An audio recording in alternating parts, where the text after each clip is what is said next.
promises. You know I'm too generous. Now I've learned to never help you out. 'Cause I'm done cleaning up your mess. Found myself in my regrets. I've become a little stronger now. A little stronger now. A little stronger now. A little stronger now. A little stronger now. You cashed in on my promises. You know I'm too generous. Now I've learned to never help you out. 'Cause I'm done cleaning up your mess. Found myself in my regrets. I've become a little stronger now. A little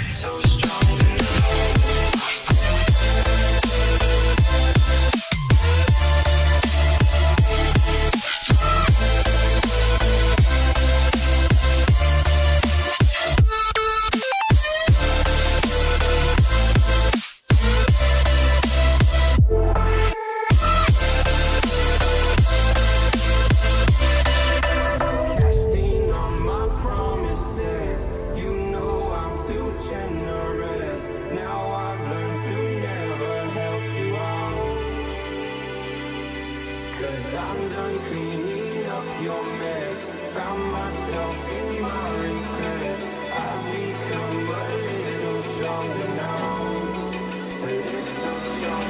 Open eye, feel the waves cut through me. Hypnotized by the sounds I'm breathing in.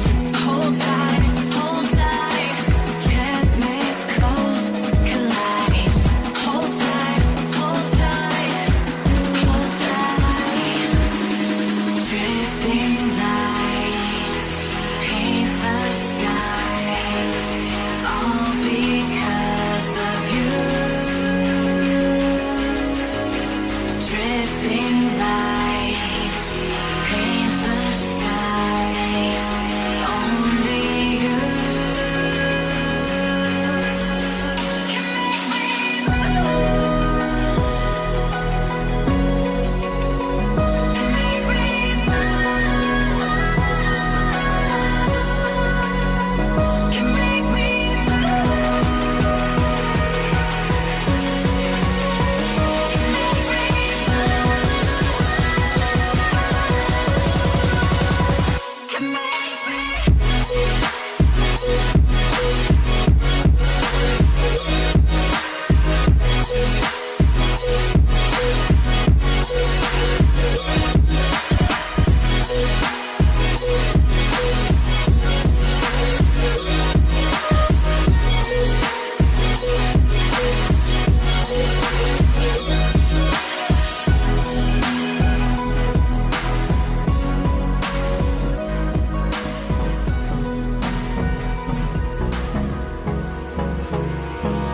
Hold me close till I get up.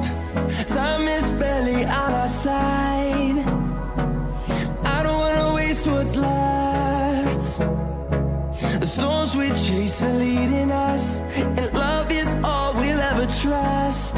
Yeah, no, I don't wanna waste what's left. And on we'll go, through the wastelands, through the highways, till my shadow turns to sun rays. And on we'll go, through the wastelands, through the highways, and on we'll go.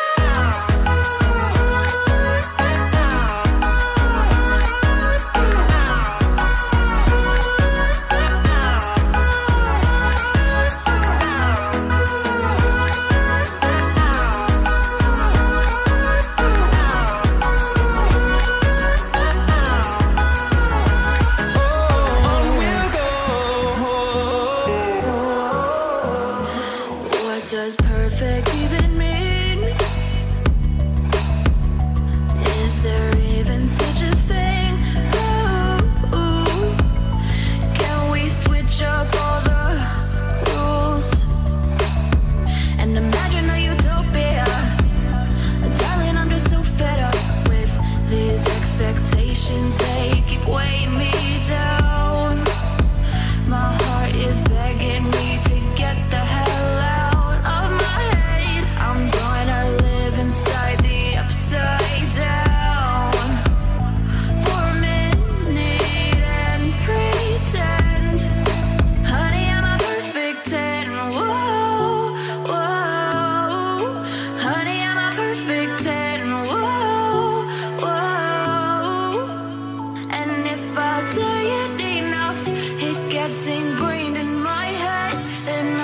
start to see.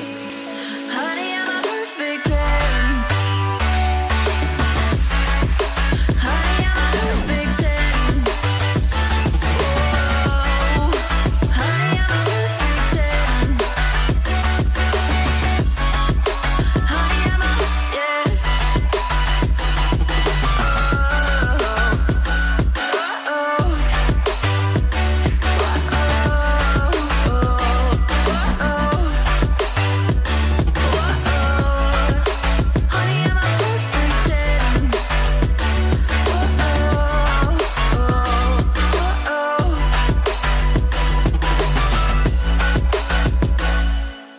I'm on my own, broken and alone. I feel the rain crashing down all around this empty town.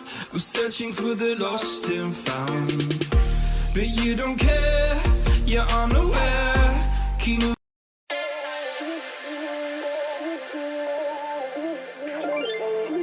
Ain't no love like a real love, but it goes so fast.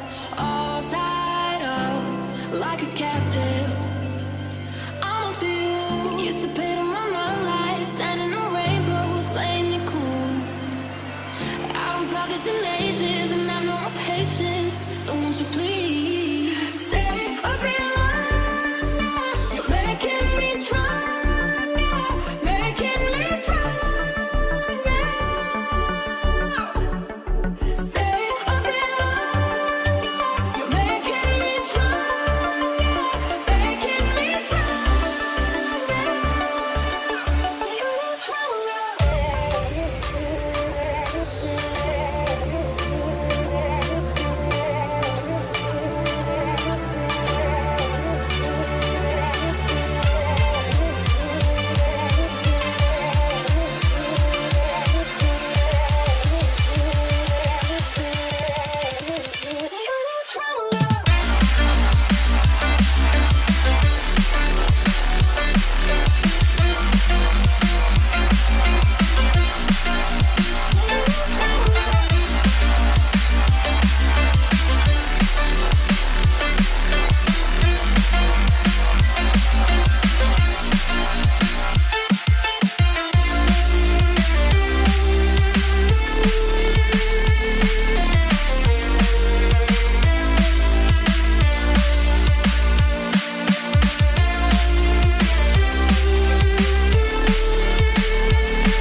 now.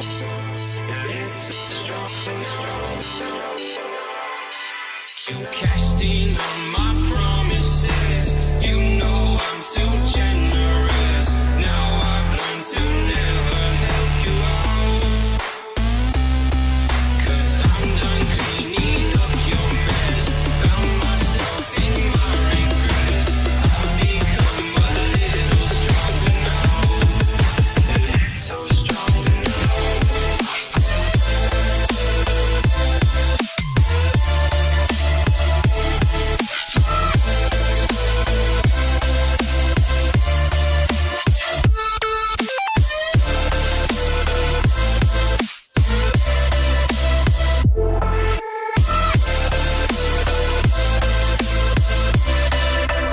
Casting on my promises.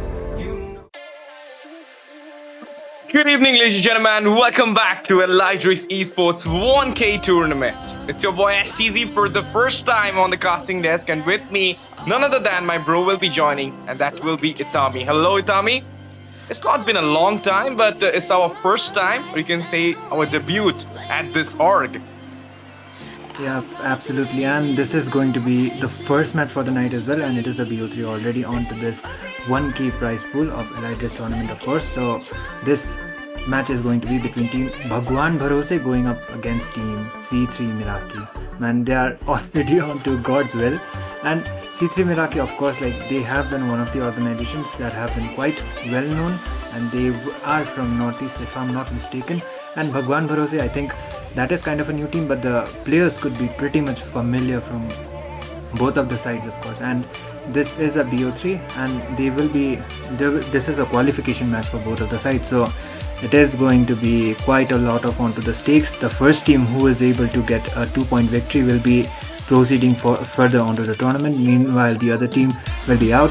And Bhagwan Bharose, I think they do have the experience already because of the fact that they have already made it onto this stage.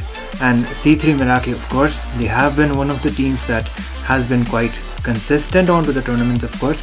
And this is the organization actually that has been quite onto the scene for quite a while now, almost over 2 years. So C3M will be having quite of a statement, and the other matches as well that will be coming up on to 8 as well as 9 p.m. is going to be, Team Nexus going up against Team Nullspace, and the final match is going to be between Team 4 Eons to come against Megatron Esports. So I do hope we will be seeing quite of a competition from both of the sides, and I believe like patch notes and everything, they are quite updated with the meta, and it is going to be quite justified. I think it is a 5-man ban, and they will be trying their best in order to make a clean sweep rather than just extending out onto a 13, because the risk as well as the stakes are very, very high tonight. Definitely. And Itami, what's special about this today's scrim? It's about Elydris Esports. So me and you being a part of this esports, this org, is really a big thing to share to our audience, the viewers, and of course to the new viewers who wants to join us as our family. Because Elydris Esports, you must be thinking, what is Elydris Esports? So Elydris Esports is not like a normal org you're casting for. It's already an Indian independent org who is trying to have a vision. They have a visionary, and they are into a mission in which they're supporting the talented and underdog teams by organizing quality tournaments, community events, broadcasts, and creating opportunities for every player to grow and to shine. This is a very beautiful approach from Elydris Esports. As the MOBA community is right now in a growing phase, we need some orgs who will not think about their own profit, but for the profit of the players, but for the profit of the community members, but the profit of the community growers. So you can say that Elydris is thinking about it, and they have this dream, they have this vision in their mind. So definitely being a part of this org, I'm very happy, I'm very proud of it as well. Let's see how it goes. The journey, it will begin from tonight onwards. And we did have some iffy, or you can say issues yesterday. And it is like something you can also make it clear in our Instagram handle. The post is already being shared there. The statement is out already. You can check it out there in our Instagram handle. The link is being there below in our YouTube description as well as in our live stream chat. Also, you can join our Discord server and become a family of our Elydris Esports. If you don't have a team, we do have a lot of members. You can apply, you can ask them to become your friends and to play with them and to get a team and set yourself ready for the next event of Elydris Esports, because there will be a lot of events coming out from Elydris, definitely.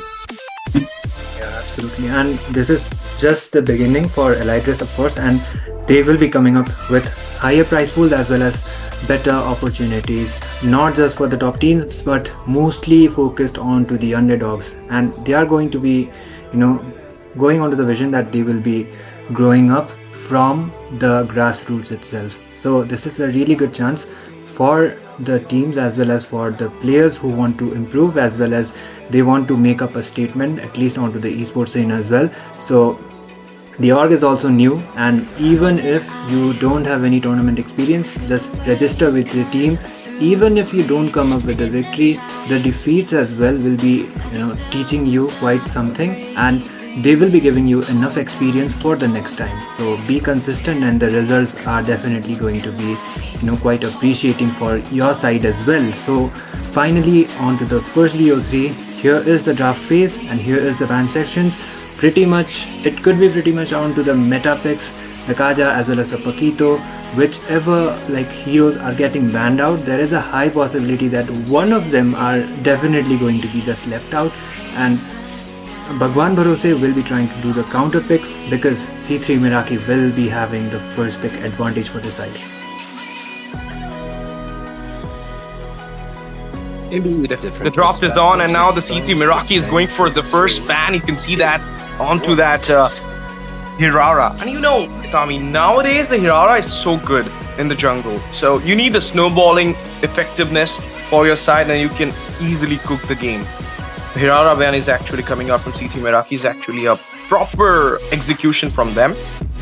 So let's see what will be. They're going for the second ban. I believe something into the Rome. At last, Beleric, this kind of thing. Or if they want to pick it up, okay, no, they're gonna ban, of course. From this side, Bhagwan Bharose, they're going for Hanzo. Okay, they're banning the Hanzo. I believe in the last ban, they might gonna suggest onto that Ishinshin as well, because if you remember, C3 Meraki's jungler, he loves to play the Ishinshin. Yeah, I have seen his Vices as well onto some tourneys, and of course that is one of his comfort picks, and they will be trying to prior the Vices, but first pick priority, it is definitely going to be something else, I believe. Like the Beleric is still open, the Paquito is also available, there is the Eudora too, but the Paquito is getting banned out, and I believe they will be proceeding it with something else. Eudora is available, and at the same time the Barats is also available actually. Definitely. Let's see what will be happening right now, because Paquito and you can say even the Kaza is open somehow, so there might be a chance for a first pick Kaza. Who knows? Because when you have the Divine Binding and you go for Aurora's Blizzard Glacier, the combination is working so well. The first pick Kaza or first pick Barats, this could be the two options they can go for, or if not those two, then they can try the Eudora as well into the mid, because it's open. If you go for Eudora, you are cancelling a lot of things. Oh my goodness, Barats coming in here, but I don't love this fact, Tom. Because you can counter the Barats with an Uranus. You can come up with a Eudora-Uranus combination, even the Kaja open. So they can also go for the Kaja. So definitely, trading out those heroes for the Barats, which can get countered, is really not the efficient choice you are doing for yourself. I kind of agree with you onto that fact, because with the Barats, I think he is less of a jungler and more of an EXP laner. That doesn't make him a flex. So you have other options that could have been the flex, and you could have just confused them with the draft. But I believe it is going to be one of the comforts when it comes out onto the playmaking ability, of course, because of the Nom Nom as well as the Flicker combination that has been really famous at this point. We did see a lot of Bharat specs onto the MSC, onto the recent MSC, as well as onto the latest regular seasons that are happening, and they will Bhagwan Bharose as well they will be responding with a Esmeralda as well as a Melissa. So Esme is a really great answer when it comes out onto the laning phase against the Barats because of the shield. She is known as a shield eater. So Barats, who is not heavily reliant onto the shield but will still be poked when it comes out onto the close combat. So it will be giving them quite of the advantage. And there you go, the Brody as well as the Rafaela. And you know, Rafaela is a support, but mostly we do see the Rafaela onto the mid lane these days. So that will be providing them the healing as well as the movement speed. And because of her ultimate, she can do those playmaking things as well. She can initiate the fights too. And one of the most menacing things about the Rafaela is definitely her healing. So on the damage source, they are not lacking, but at the same time, I believe like the jungler is going to be something more of an assassin, and they follow up with a Minotaur. I've already seen this kind of draft from RRQ in MPL ID against Onyx, and they literally cooked that match, but they couldn't manage to win because of that less amount of burst. But having a Brody into the goal lane is actually giving them a chance to have some burst for them. But now I really want to see what they will go for the jungle. Before that, the bans coming in. Fanny, first the Hanzo, now the Fanny, maybe onto the Ishin Shin in the last from Bhagwan Bharose. And if you see C3 Meraki, they're going for the utility bans like the Greenie. And onto the last, it will be the Eudora, of course. This is giving me the vibe that must be a chance we're going to see an assassin jungle from C3 Meraki. Because look at it. Ling is open right now. You can come up with a Nolan. You can go with the Ishin Shin. So these three options are open, wide open for C3 Meraki, and the Eudora is banned. And definitely there is no pick off from Bhagwan Bharose. They went in for the heal and the CC, crowd control combination, or you can say CC comp kind of thing for them as the Minotaur being picked up. Okay, slow down coming in. GG crowd control from Bhagwan Bharose. Look at it, the chain CC is totally on for them. Valir with the lesser cooldown on the skill 2 can make you a little bit slower. Mino and Fury, Esmeralda is the falling star moon, and then you see damage coming out from Eye on You from that Melissa. So definitely the execution part is really going to be amazing from Bhagwan Bharose as per their draft going on. Because they are totally, you can say they're totally going in for a pick off. No, sorry. They're going for a crowd control kind of comp, and they have to execute it as much as proper they can. I do agree, and the fact that the crowd controls as well as the highest sustain they have onto the team fights is going to be very crucial. But okay, interesting. Is that a Barats jungle or a Freya jungle? That is going to be something we have to discuss it out as well, because we did say the Barats is not more of a flex, but C3M will be coming up with something of a surprise for us as well, or maybe it is just the Barats EXP followed by a Freya jungle this time. But Freya has a really slow clearance compared to the Barats onto the jungle. They will be completing the draft with the X-Borg, and I believe Bhagwan Bharose as well responded out brilliantly. An X-Borg against a utility kind of a draft, especially against a Barats, he's gonna work out really well, and it depends upon how well these teams are able to execute it. And apparently the Rafaela is still the mid laner, and I believe the Hylos is going to be just going on onto the roam, using the glorious pathways for his initiations, and the Barats goes on onto the jungle. But the main advantage with them is the Valir, because he can use his ultimate to actually purify out the Nom. So draft wise, bravo from both of the teams, not gonna lie. Indeed. But let's see how they're gonna perform it onto the Land of Dawn, because we are going for the game number 1 between Team Bhagwan Bharose versus C3 Meraki, the first BO3 game at this 1K tournament. Look at it. Everybody is ready for the game. Everybody is ready for the matchup. You can see that slow rotation coming out from the mid-sides. Train. They're onto that Horsey and Rafaela into the mid. Rafaela mid actually do something like you can revive your heroes when they are dead. And apart from it, you can slow down a little bit into the utility phase for a jungler. But now, going for a normal rotation in which you're taking down those jungle creeps rather than going for a side lane creeps rotation here. And X-Borg is kind of, you can say, true damage kind of thing. So it had been taken for stopping that Barats and Hylos into a gank. And the fact that they will be trying to get the level 4 mark as soon as possible would be the crucial factor for both of the sides, because on this, I think the turtle contention could be done from both of the sides this time, and it is onto the bot lane, so it is going to be the EXP laners joining up onto that.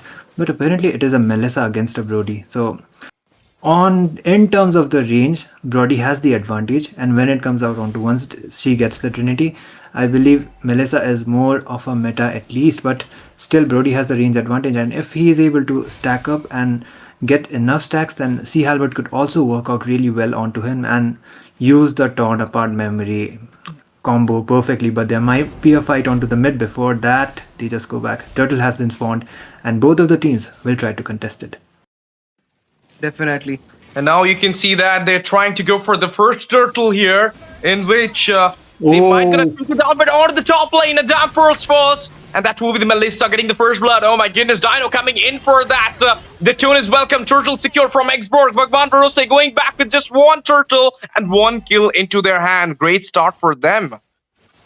Great start indeed, and it was a 1-for-1, but they still managed to get the turtle onto that, and that was an off-cam kill onto the top. So a solo kill being a Melissa against a Brody is quite commendable, because early game wise, Melissa's damage is not up to the point compared to the Brody, and Brody has a really rough early game start already. So C3M will be trying to focus onto the fact that the goal laner is able to acquire some kills at least, in order to make sure that he will be able to dish out some decent amount of damage when it comes out onto the mid as well as onto the late. So they onto the mid, it's just the rotations as well as, let's say, it's just the neutral objectives getting focused out. Both of the teams not overextending onto any team fights and just playing out for the neutrals at least.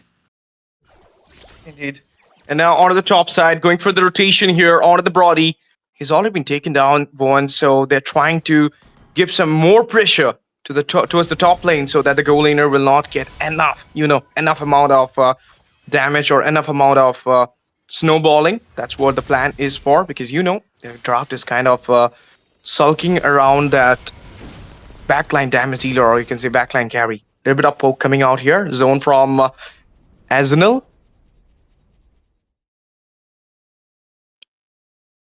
I mean, the zoning is pretty much okayish, but the thing is, like, they haven't traded out any of the members. It was just the first turtle, and they were just able to acquire some kills from there. But the fact is, C3 Meraki still has quite of the lead is pretty much equal actually, and it can favor out for any of the sides. But before that, onto the turtle lane, we are seeing some skirmish coming around onto the minimap. There might be the fight before the turtle, or they might just try to do the turtle dance at least. Let's see. But now they do have a greater zone on the turtle side. But before that, Jonas now missed it out. So as now the turtle is totally on, I don't feel like the Barat's going to contest it out. 50-50 smite is right now on the halt. A glorious Falcon coming in, but that will be settled with the retribution. Get the turtle strain. Match to take down the Valir. Xborg with the final split coming in there. Slain happen on to that. But he also taken down right now. Freya coming in with the Valkyrie. Decent. Suki goes down. Sliver of HP. Adam. Oh my goodness. Gonna get another adapt. Beautiful. From C3 Meraki.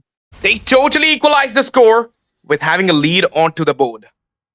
That was such a great catch from Ross actually. 3-man Rafaela's ult, and it connected onto 3 people, able to get a 4-for-1. So quite commendable of a team fight. And let's say the Rafaela mid. Oh no, Melissa! Suki might go down. Getting trapped down there. Goes down to the safer side. Got down by Rose.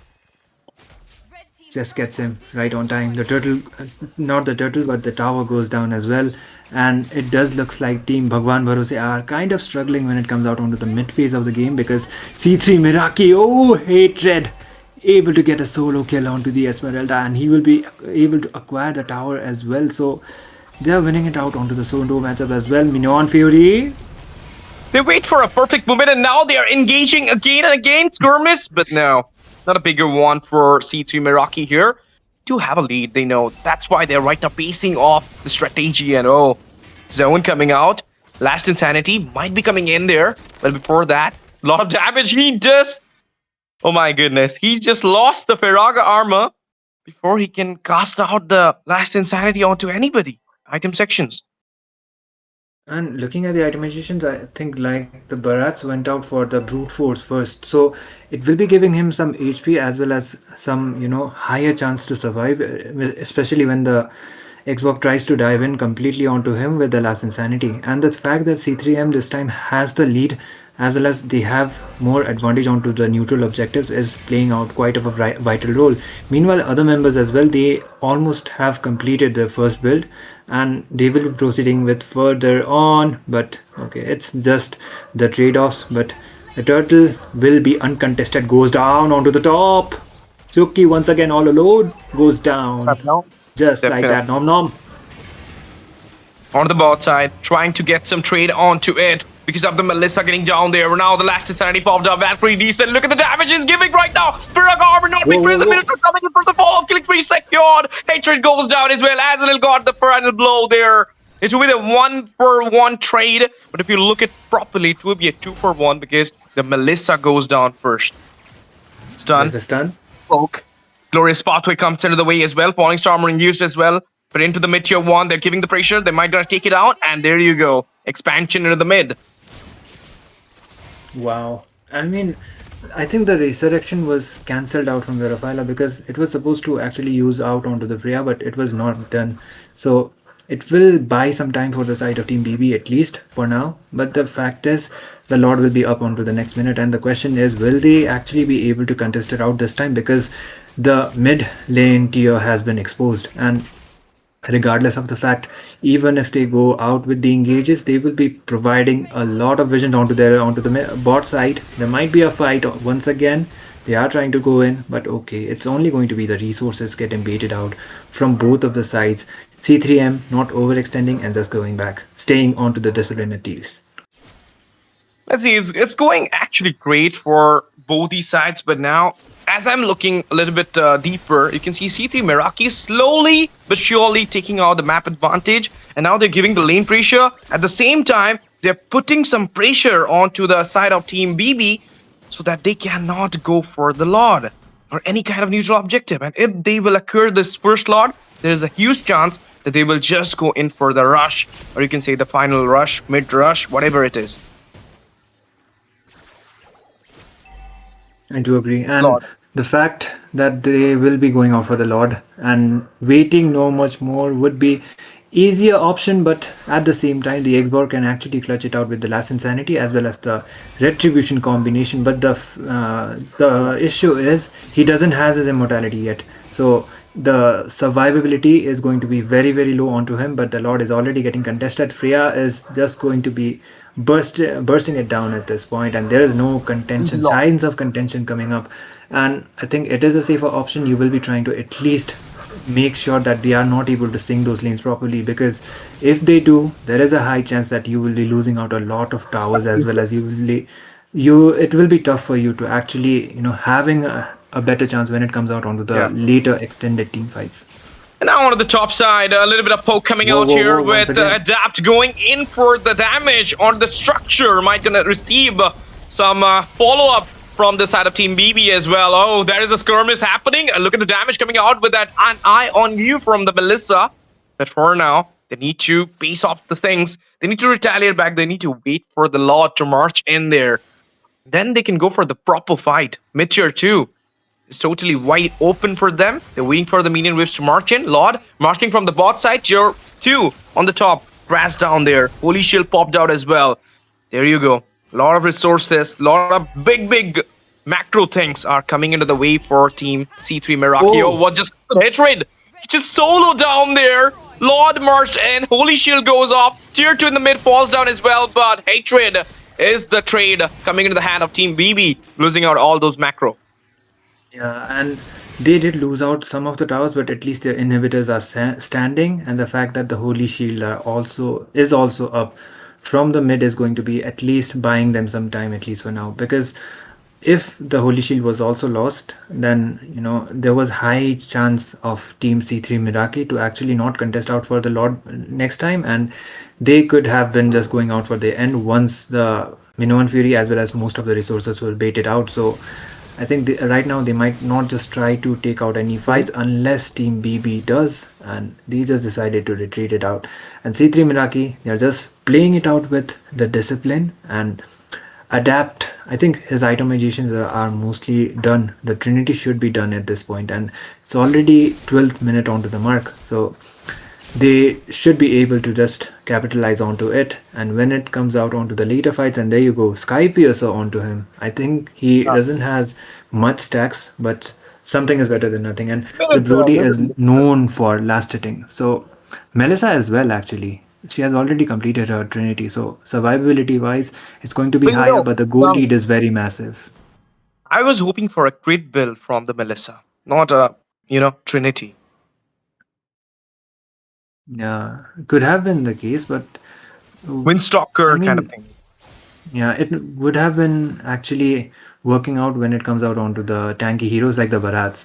So crit could have worked out, but I think the Trinity also does pretty much fine. But the question is, if it actually extend out onto the late, if C3 Meraki is not able to end, then maybe BB might have the chance onto it. There's the falling star moon. We can't kill the falling star moon there, and now a little bit of engage which was about to come in the opening for the side of Team BB just got neglected from the side of Team C3 Meraki. They're going for the Lord. Look at the pit, totally covered from them. From the bot side, Hatred trying to go for this sneaky push there, managed to take down the inhibitor, and the base turret is being taken down, and you can see the structure. I mean, the Crystal is wide open from the bot side. The Nexus is exposed right now, and before that, a little bit of damage coming in. Okay, the poke from the X-Borg, but look at it, Tetotus. No, he missed it out. Now he's getting retaliate. He's getting the attack from the last Insanity, and the burst is so high. The true damage is so high that the Barats will get taken down here.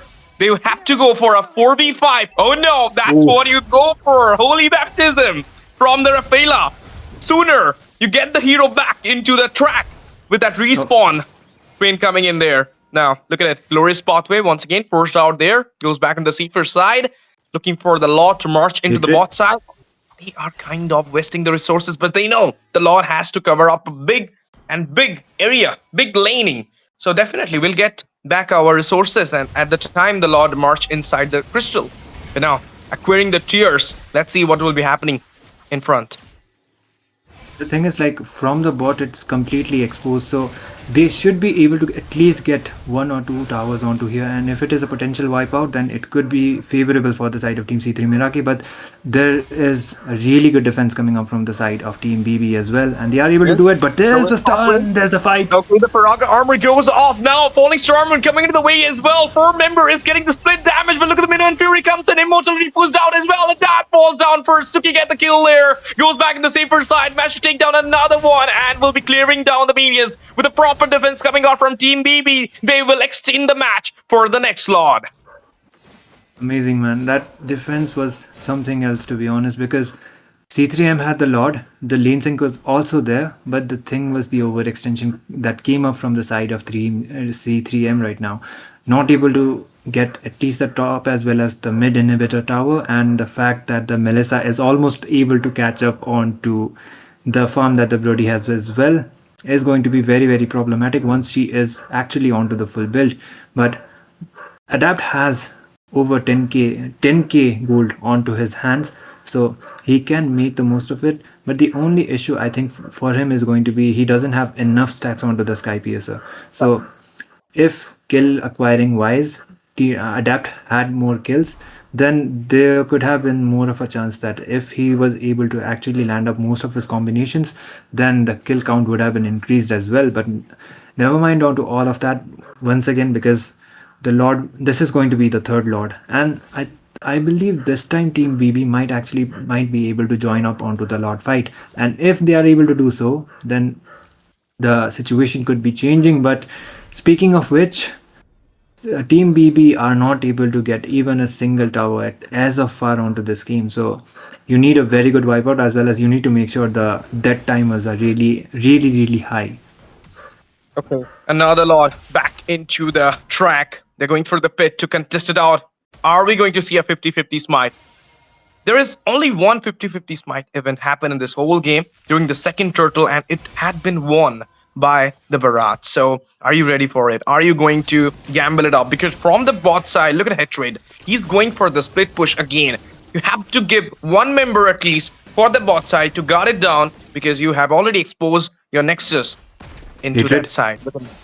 Okay, he retreated back. Hatred going into the mid lane. Before that, Mino and Fury coming into the way as well. Shots from the Brody. Before that, Glorious Pathway comes as well. They're trying to go for the Lord, but the sustain is so high. Behind the Ooh. mark, coming in Hatred. Valkyrie decent. Forced out as well. And we can see Adapt getting Azanel at this moment and tracking down the Melissa there. Let's see. Oh, Flicker comes in, goes back to safer side. Oh, Retribution and the Lord secured. Melissa falls down, doesn't matter. They get the Lord, but now they're getting on the verge Let's of go. wipeout. Esmeralda, third down, fourth into the hand of the Brody. It's just one member surviving, and that's the Xborg.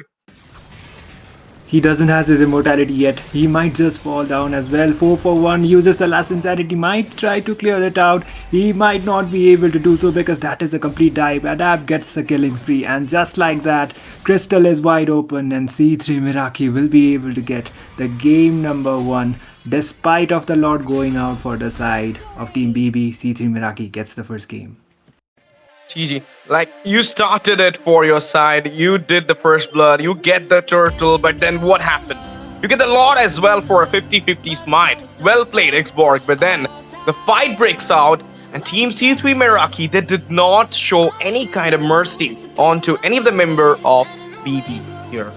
This was totally atrocious from them, but this is what it is, guys. This is how the game goes in the esports zone.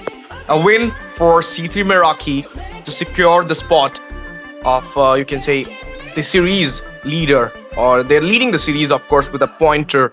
But now, they need to put another win. They want to go for a clean sweep.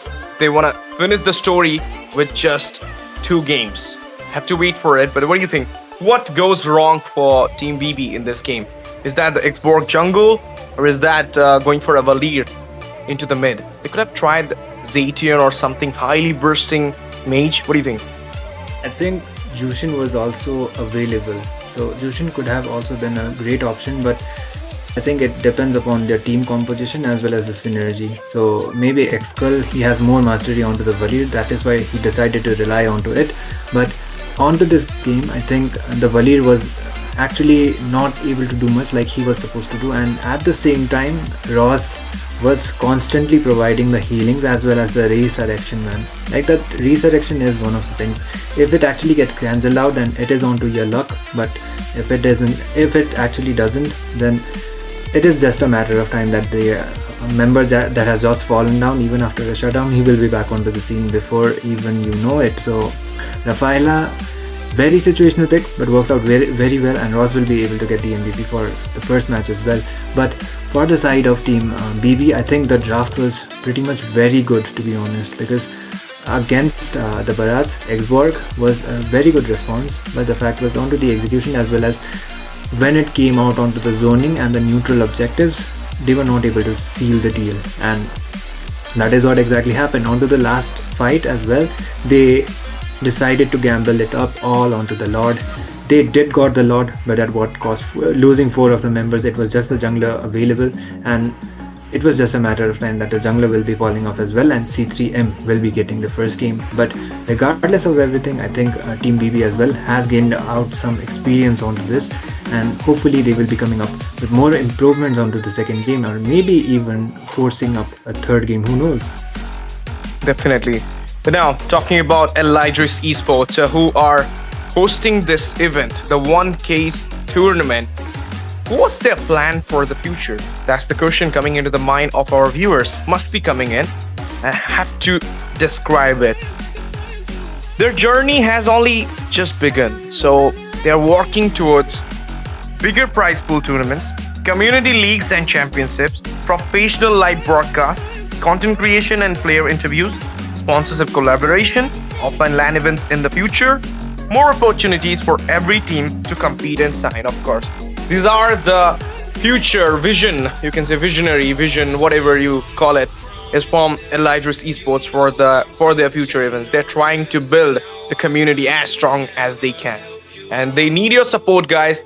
They need your valuable time and valuable support, so that can make them their morale, boost their morale, and that can make them happy as well to work more for the community. So guys, do not forget to subscribe, join the Discord server, follow us in our Instagram handle, and also you can join our WhatsApp group as well. And if you are a team looking for a tournament to practice to become the best team of India, to represent India in the international stage, then this is the best option for you all. You can try here, you can grind here, and you can make yourself the better version of your gaming experience, of course. And now, talking about the issues in the chat, Itami, a lot of people are asking that what happened? Why we don't have the previous live streams? Can you just explain it in a short manner? Like, we don't have to say everything, because if they wants to know and thoroughly go into the matcher, they can check it out in our Instagram handle. What just happened? The statement is out. The official announcement is there. You can check it out there. But Itami, in a short brief for at least 10 seconds. I'm just gonna say that there were some mistakes, as well as not from the organization actually, but it was from the management. But we do hope that something like that is not going to be happening, and it's all about experience at this point. You will be learning everything from good experience as well as mostly from the bad experiences, and bad experiences will just be giving you the fact that you will not be repeating it again, in order to just keep up your momentum and able to grow more. So that is going to be it onto the conclusion part, and this time we are already back onto the drafting phase of the game number 2 of the match number 1. It is between team C3 Meraki and Bhagwan Bharose. If the people has just joined, C3M are already onto the match point, so this is going to be the decider for Bhagwan Bharose, because they need to be relying onto themselves rather than the gods, and unless and until you're not able to actually work it out yourself, then God won't actually be able to help you out. But okay, leaving all of that, and Bhagwan Bharose looks like they actually don't want to deal out with the Rafaela. Ross was the one who picked it, and he got the MVP onto it. So the mid lane Rafaela is not available for this team, and the Atlas, Herrera as well as the Marcel is looking pretty much similar compared to before. Eudora is something new. Paquito is still available, and they might actually go out with a Beleric, or it's probably a Kaja ban, in my opinion. Let's ask the help from the Rafaela to remove all the negative energy from Elydris Esports by using the Holy Baptism. But now, coming forward to the draft, guys, beautiful bans. You can say recent events kind of bans coming out from BB here, as they banned the Rafaela, because it did give some hindrance to them. The only time they're taking down the head trade is coming back with the revive. Even the Brody was doing the same thing. The Rafaela was literally a pain in where you know. But now the first pick about to come. Before that, C3 Meraki is going to ban the last one in the first banning phase. At last, Hirara. Will it be a Beleric, or are they going to ban the Barats? Because there is a chance the BB can go for the first pick Barats. But if they go, are you going to see a Uranus here from the side of team C3 Meraki? Could be possible, but Beleric is available, and there you go. Beleric comes up, and I actually would like to remind the fact that Beleric is not only just a roamer right now, because he can be played on the EXP2 because of the S1 as well as his lane clearance. So Beleric works out really well in terms of those situations, and C3 Meraki once again flex out the Barats, and we just don't know yet that where the Barats is going to go. Previously we expected an EXP, but it was a jungle, so C3M actually came up with a surprise factor from their side, and Adapt will be the one. It was not Adapt, right? Yeah, it was Adapt actually. Never mind. Yeah. It was him who was the gold laner previously, and he picked out the Brody before, and they traded it out with the Melissa, so that is kind of reversible. But the thing is, Bhagwan Bharose comes up with something I actually like very much when I play it out myself, the Granger. But Granger on this economy, man, he needs the Skypius stacks. That's the thing. That's the only way he's gonna shine. Need a proper brushing off, snowballing in the early phase of the game. If he don't get all these things, he's kind of useless into the late phase. While Melissa, even though he smacked down in the in the early phase of the game, still managed to come back in the late phase because of that tax bill we're talking about. So Minotaur, okay, they took something from the side of team Bhagwan Varose this time. The Minotaur got stolen from them and just picked As on well as the the C3 Melissa. Meraki. And you know what? With an utility jungle, like a fighter jungle, when you go for something to the heel, like a Minotaur or like a Matilda kind of thing, you do give some advantage to a utility jungle to actually go in for the front engage, or you can say the front escapades kind of thing. But now the ban's coming in. Valir into the ban list from C3 Meraki. Last time we have seen Bhagwan Varose going for that Valir, so they will not have the chance to pick it up for the second time. Are we going to see another ban on Zatian? Yeah, of course, it is a Zatian ban coming in as well. But now I believe having a Novaria for Bhagwan Varose, is it a needed ban onto the Valir? I believe it could be it, but Novaria is something that will be requiring the lightning truncheon as soon as possible, and it's not just having the Novaria for the side of your team, it's the precision onto your aims as well. If the meteor actually connects onto people, then she's going to be quite of a nuisance, and as well as the Astral Echo. She'll be able to provide a lot of vision, especially when it comes out onto the Lord as well as onto the turtle fight. So Novaria has her advantages, but at the same time she is not a crowd control mage. So Beleric is supposed to do that job, and the thing is, it's not yet fixed where he's gonna go, because EXP is still available and he can go out with the Roam too. Once again they follow up with a Freya Hatred. I think it is going to be Hatred once again using the Freya, but this time for the healings they have the Minotaur, and onto the mid is going to be one of my main questions this time. The Rafaela is banned out. What are you gonna go with? You still have a lot of options though, like the God is also available, but they have a lot of mobility, so we'll see. Let's see guys what will be happening right now. Freya again for Hatred, C3 Meraki and Nolan. Okay, isn't they looking so squishy for me? Oh, Carmela. Oh, Carmela. How it's gonna work? Like Novaria going for the shot, the star shredded, and then you use the Carmela's Curse of Blood. Is that the thing they're going for? I think Carmela right now could actually work out very... Wait a minute, okay, they go out for an Estes too, so does that mean the Minotaur is... Okay, it is a Estes mid lane, never mind, it is a Estes mid lane. So this is also something new for me actually, the Estes at least, onto the mid side, and the Carmela has her advantages too, because of the fact that team C3 Meraki doesn't have mobile kind of heroes. They kind of lack onto the mobility side, and Valkyrie's Descent as well as the Melissa's first skill is the only mobile source for them, so positioning is going to be one thing for them. If the Curse of Blood actually lands and if Team BB has the farm advantage, then it could completely backfire for the side of Team C3 Meraki, so they need to be very careful onto that.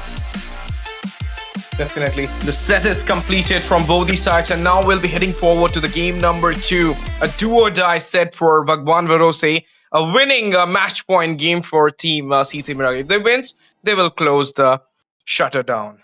Now, look at it.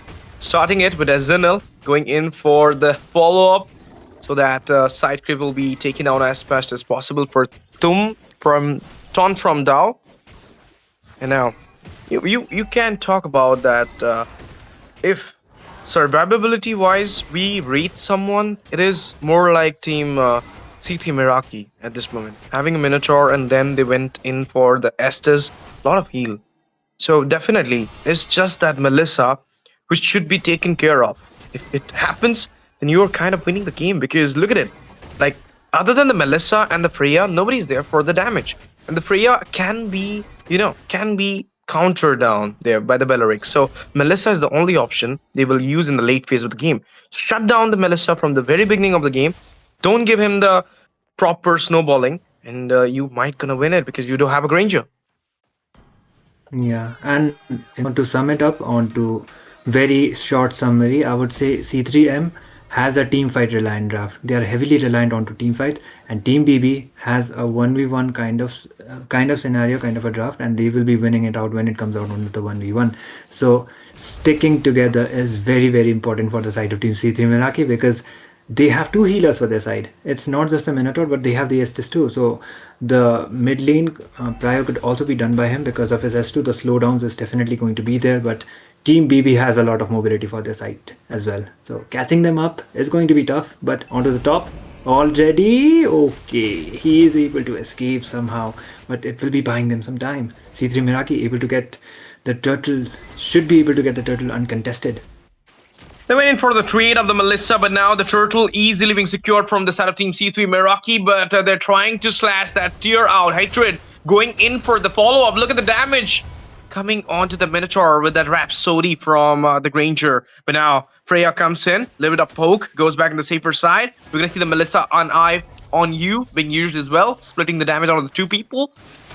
Azunil needs to goes back. Rhapsody, Death Sonata, did not connect. And they just go back, and the fact that the Granger does has the farm onto the gold is going to be quite of a highlight for the side of Team BB actually. So I think they no misses. How that was a really good dash. Suki with great map awareness. You need to take down the Mill Giver, bro, because Estes in the late phase of the game will be a menace for you. That's what happened when any team goes for the Estes.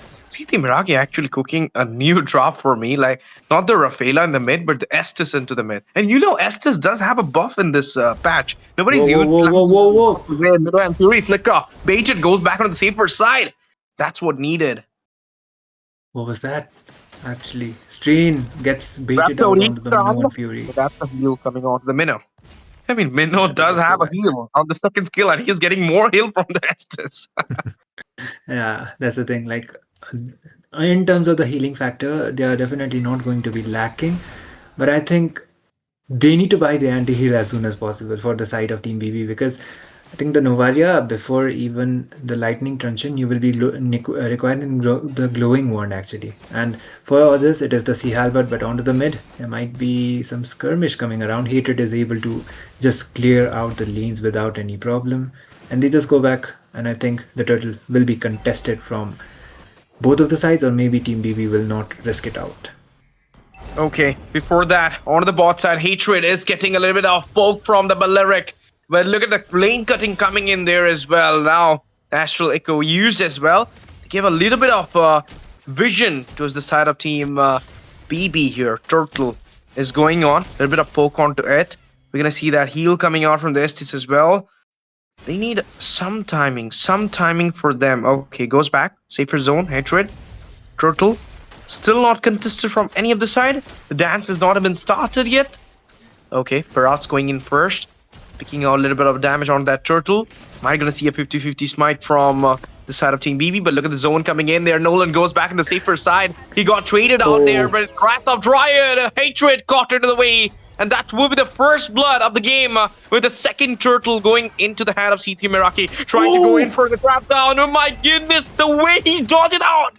The proper dodging. Retribution, Astral Echo. Little bit of slowdown and vision onto C3 Meraki, but they will be fine. They're retaliating back in the safer side, not going for the fight, dismantling from it though. That was so close onto Suki though. The Nom Nom actually missed out. And if it did connect, then maybe the Granger would have been taken down. But the fact is, I think like even if the first blood went out for the side of Team BB, C3 Meraki was able to trade it out with a turtle. So they were just buying their time at that point. And it was the EXP laner, so maybe they will just be going out for the Curse of Blood. There you go.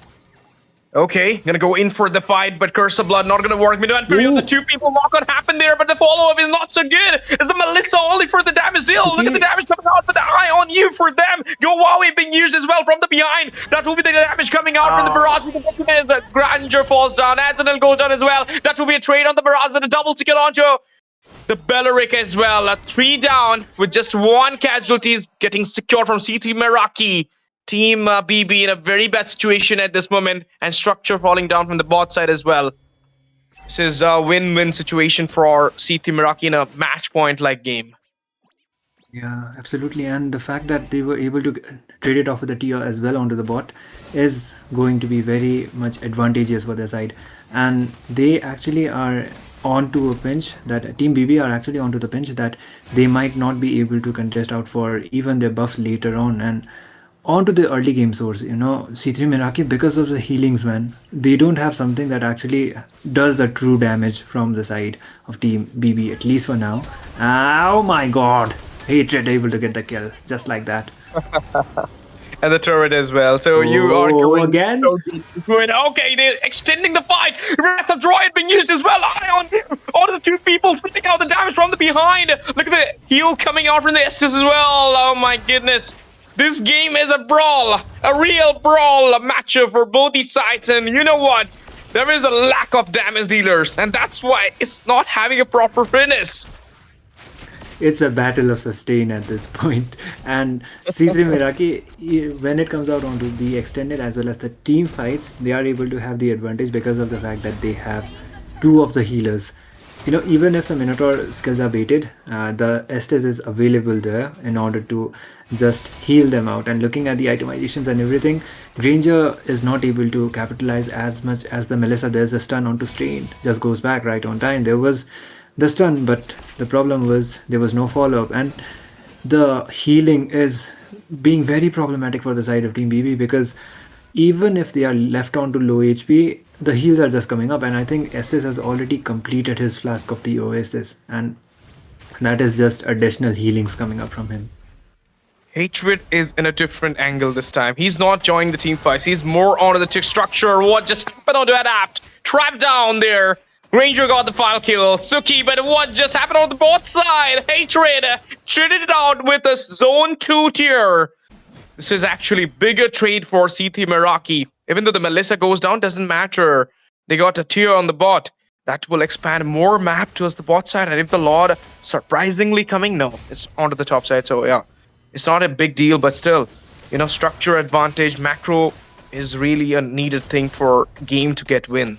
So C3 Meraki is doing absolutely great. Oh, that was nasty from Suki with a Death Sonata, taking down the clearance onto the kill. Ezinil going in, got a Detonus, and now he will get pinned down. Wrath of Droid coming in, trap down happens. Suki get another stack there, killing spree happen. They're going on to Suki. Suki managed to go back to the safer side. Rhapsody being used now. Hatred, he's not got anybody onto the aim. And he needs to go back without any handful of kills. But now Nolan, he goes in for the structure. Adapt goes down. He used to go all the way, but the Death Sonata is stinking like a bee. Floating like a butterfly. And there you go. Yep. He will be able to get the Mega as well. So the Granger, like we already mentioned, he was supposed to get those stacks and he's able to do so this time. So for the side of Team C3 Meraki, the main neutral this time for you is going to be trying to take down Suki as soon as possible, because if the Ranger is actually able to farm from here, then it's going to be very problematic for your side. If he gets this, he gets more stacks onto those Sky Piercer. Lord already getting contested from both of the sides, so it's definitely a lot dance. Beautiful. Now they're going for the Lord. Let's see if they can make it out or not. And that will be still. But the fight continues. Shut down onto the Suki. Hatred got the kill. Trapped down onto Arnab. Albert got the kill. And now they're going for a triple into the mark. But can they? No, they can't. But they will clear out the minion waves so that they can have some accumulation onto the tiers. Lord marching into the mid will get cleared down into the halfway.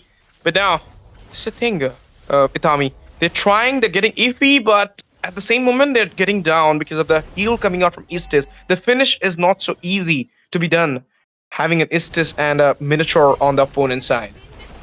Yep, you know, the heals are definitely there, but there are some things they will kind of lack as well. Once again, the heal. Oh no, once again, the fight. Then on to the thrashing mode, and now the Wrath of Droid. Pretty decent coming out from Hatred. Minions marching in. Tier 1 falls down. That will be the destroy. And destruction being done by none other than the Melissa. Curse of Blood used at this moment. The damage is getting splitted out for 4 of the members. They need to retaliate back. The heal is still there. Suki coming in for the Rhapsody, trying to give some poke. Not going to get any handful of casualties from C3 Meraki. BB needs to go back. Needs to haul down a little bit. I believe like Team BB, on to this point, they need to time out their time their ultimates perfectly. If the Curse of Blood lands, and if the Beleric is able to follow up with a Wrath of the Dryad, and the Granger is there to actually dish out some decent amount of damage, that is going to be the main thing. And the fact that C3 Meraki, they have to get the resources baited out before that. So that is going to be quite of a task for the side of Team BB to actually pull it off onto those fights, because the gold lead is not that massive and Team BB has the gold for favorable for their side, and it's onto the Granger, who is the major damage dealer. So they need to time out their ultimates on time. They need to make that play in order to actually come up with a potential wipeout or get the tables turned up for their side. Let's see, guys, what will be happening for the game number 2. So far, it is C3 Meraki having an extra wagons advantage to the game number 2 because of the map opening as well as the scoreboard. It's equalized though, but the goal lead, it is into the hand of Team BB. It's just the map, just the macro, which is getting settled from C3 Meraki.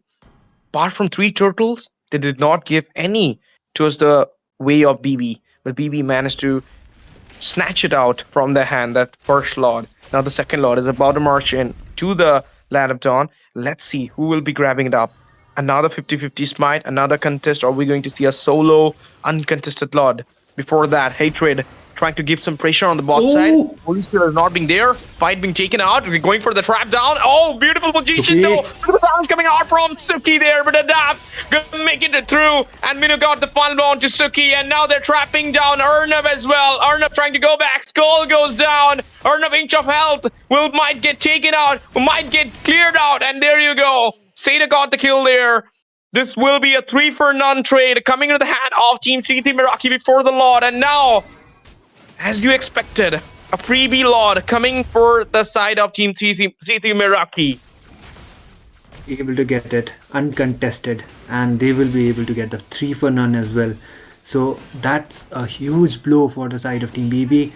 3 of the members just lost, and the Granger fall off as well. Nolan's burst is just not there yet, and he will not be able to take them out onto another dimensions, and they will just be able to hold it up for now. But the thing is, C3M once again gets the Lord, and this time thankfully Team BB does has some towers at least, and they should be able to hold it up, because I believe if C3 Meraki actually not bait out the resources from the side of Team BB and Team BB actually saves it out, then maybe onto the next fight Team BB can actually pull it off onto there. But the problem is coming up from the side of Team C3 Meraki when it comes out onto those extended team fights, because of the healing the SS and the Megatron is providing. So it's going to be decided onto this. Lord as well as the lane sinking is quite not up to there, because from the inhibitor it's already marching up, but there might be a fight before that. Ash, onto you. Pichu about to crash down. Lord marching from the bot side. Look at the damage coming out. The Valkyrie decent now. Am I gonna see a Detone as well coming out as well? But before that, slowdown happened. They're trying to defend the Lord halfway. Wrath of Dryad being used, going for the zone. That's a knock-on happen from the Minotaur. Heal coming in as well. 4 people getting it. Valkyrie decent. Hybrid goes behind to take down Suki. He's getting a lot of burst with the Rhapsody shut down onto him. But now they will able to get down that tier 1 on the bot, and will be opening up the Nexus again from the same side, just like the last time, bro. They just go back, but inhibitor has been taken down from the bot, so that's still a win-win for the side of Team C3 Meraki. So Astraleco, I think like the Novaria's damage is still not there because of the fact that she is fully full of the assist, and that makes her more of a wingman rather than a damage dealer. So Suki is giving out the damage, but the problem is Melissa has the higher goal lead. So she's already full build and has the Wind of Nature as well, so can swap it out anytime with the Rose Gold Meteor or maybe even the Immortality. The damage from the Nova is coming up slowly but surely, but I think she will be requiring some more, maybe a Holy Crystal, or go out with the Divine Lane as soon as possible. But the question is, will C3 Meraki actually will make that happen for the side of Team BB? Because they will be trying to end this game as soon as possible. If Team BB actually cuts up with the goal lead, then the situation is going to be favoring for Team Bhagwan Bharose. But I think the Lord is going to be the main thing, and C3 Meraki won't be wasting any more time for the Lord. They will directly just go for the end. They don't want to extend it out for a game 3, of course. Definitely. Let's see what will be happening at this moment. Adapt trying to clear out the minion waves. Now, you can see that both the teams are in the same stage, just The inhibitor is being taken down from the bot side for BB, and they have not touched yet the top or the bot tier 2 from C3 Meraki. Lord, getting contested. No, not contested, but it's just a loud dance from C3 Meraki. At the same moment, Hatred is going to give some pressure on the bot side. This is the way C3 Meraki is being doing from the game number 1. They try to go for a split push, which will attract at least 2 of the members from BB, and at the same moment, they will take down the Lord. Hatred was about to crash in there, fracture being used. Oh, Valkyrie decent, Valkyrie Rat, and you're gonna see that, okay, Wrath of Dryad, they stop on the hallway. Hatred goes down, doesn't matter, they got the Lord. Their target was the Lord. Last. Oh, not just yet. Okay, the fight continues. Staying out there. We're gonna see the heal coming in. Minute and Fury on the 4 people. Knock on happen there. They're trying to take down Adapt, but look at the damage coming in. Eye on you. Splitting the damage. Oh, there you go. He managed to take down a kill for him. Carmilla goes down. Double launch Arnab. Going in for the flicker. Triple CR. Maniac. Go out with the that was the maniac from him. My goodness. The immortality popped out. Doesn't matter. It will be Adapt who will be adapting the Lad of Dawn with his insane amount of damage. Oh, look at that. He got the immortality back. He might be going for a savage here. What a way to complete the game. Novaria is standing alone. Oh, he goes in there for the fight, but couldn't match a great end of the hand. Oh, look at the damage. Look at the damage. Eye on you. Splitting the way. Lord marching in. The puppet standing in. The Melissa trying to bond it out. Crystal goes up. This will be a 2-0 clean sweep to take out a win from BB. C3 Meraki. Congratulations for the victory. A clean sweep as well as securing your spot onto the next round is going to be Team C3 Meraki, and quite of a performance from both of the sides, but the victor is going to be C3M with quite of a statement onto this game already, because of the fact that they were, there was not some point that actually Team BB, they looked out very much strong when it came out onto those team fights, but the fact is, I think the damage source was kind of lacking for this side, and they were relied onto the utility, but at the same time the Nolan as well as the Novaria were not able to dish out the damage that they were supposed to, and they were able to register any kills onto their name as well. So Team Bhagwan Bharose, I think, I do hope that you will be coming up with more improvements onto the next upcoming tournaments from Elydris, of course, and Team C3 Meraki, congratulations to them, and they will be proceeding up further. And I think that was quite a play from Adapt actually onto the final fight. He went in with the flicker, used the combination, and once the Nolan was trying to burst him down, he was able to just use the Wind of Nature perfectly on time, and that got him the meaning as well as the game. So commendable performance then from C3M as well as from the entire team. With this, it's time for us to take a short break and come back soon for the game number 2. Don't go anywhere. Stay tuned with us at Elydris Esports, because we'll be coming back sooner for the game number 2. Another fun-packed BO3 series. Stay tuned.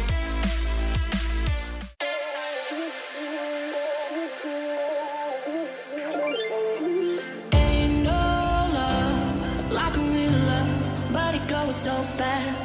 All tied up like a captive. I'm to you. Used to pay to my mom life, standing on rainbows, playing it cool. I haven't felt this in ages, and I've no more patience. So won't you please stay a bit longer? You're making me stronger, making me stronger. Stay a bit longer.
out. 'Cause I'm done cleaning up your mess. Found myself in my regrets. I've become a little stronger now. A little stronger now. A little stronger now. A little stronger now. A little stronger now.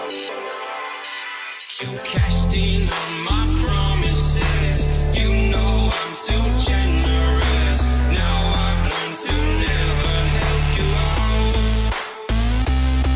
'Cause I'm done cleaning up your mess. Found myself in my regrets. I've become a little stronger now. A little stronger now.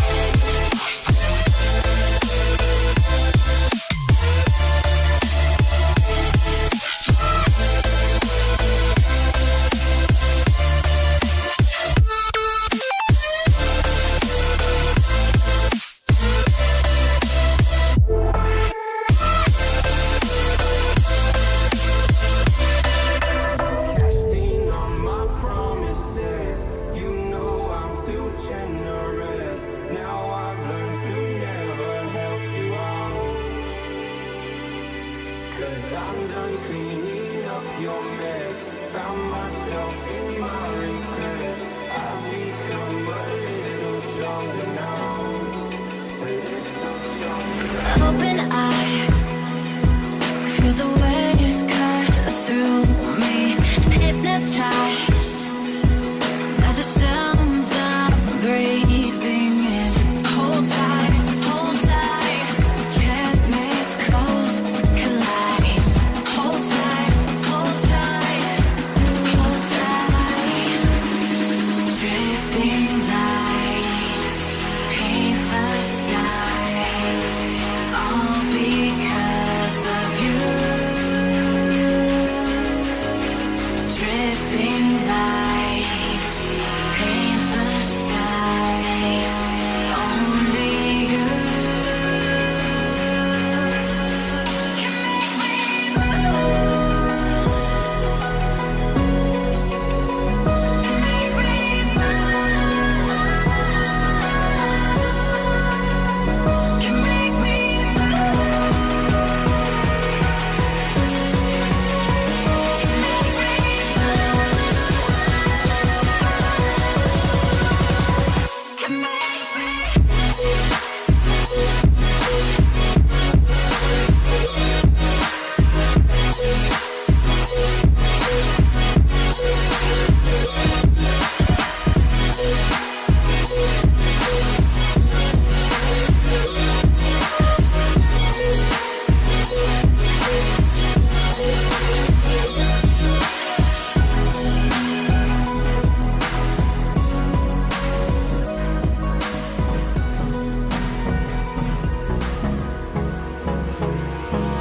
Hold me close till I get up. Time is barely on our side. I don't wanna waste what's left. The storms we chase are leading us, and love is all we'll ever trust. Yeah, no, I don't wanna waste what's left. And on we'll go, through the wastelands, through the highways, till my shadow turns to sun rays. And on we'll go, through the wastelands, through the highways. And on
it's ingrained in my head, and I start to see, honey, I'm a perfect 10. Honey, I'm a perfect 10. Oh, honey, I'm a perfect 10. Honey, I'm a, yeah.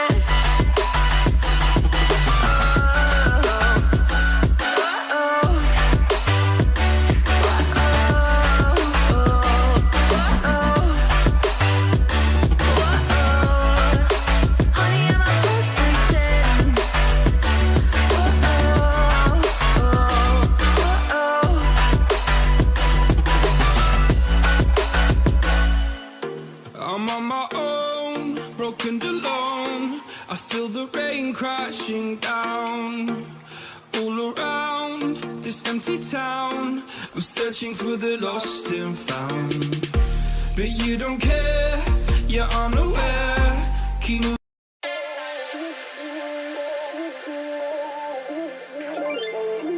Ain't no love like a real love, but it goes so fast. All tied up like a captive. I'm on to you. Used to pay to my mom life, sending no rainbows, playing it cool. I haven't felt this in ages, and I've no more patience. So won't you please stay a bit longer? You're making me stronger, making me stronger. Stay a bit longer. You're making me stronger, making me stronger. You need stronger.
स्वागत है आप सभी को फिर से वापस एलाइड्रिस sports के 1K tournament पर। आज अभी आप देख रहे हैं सेमीफाइनल राउंड और ये है दूसरा गेम BO3 सीरीज।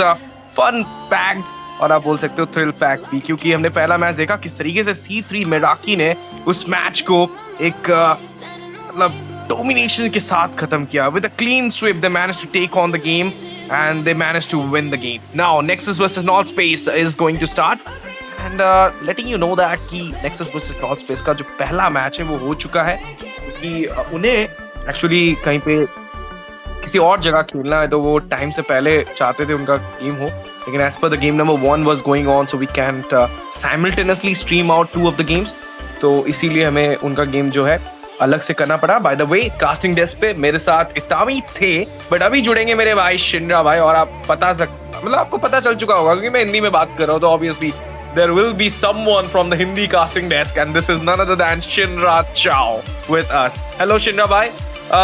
ऐसे तो हम लोग बहुत बार कास्टिंग करते हैं, लेकिन ये हमारी पहली बारी है एट Elydris Esports, तो कैसा फील हो रहा है आपको?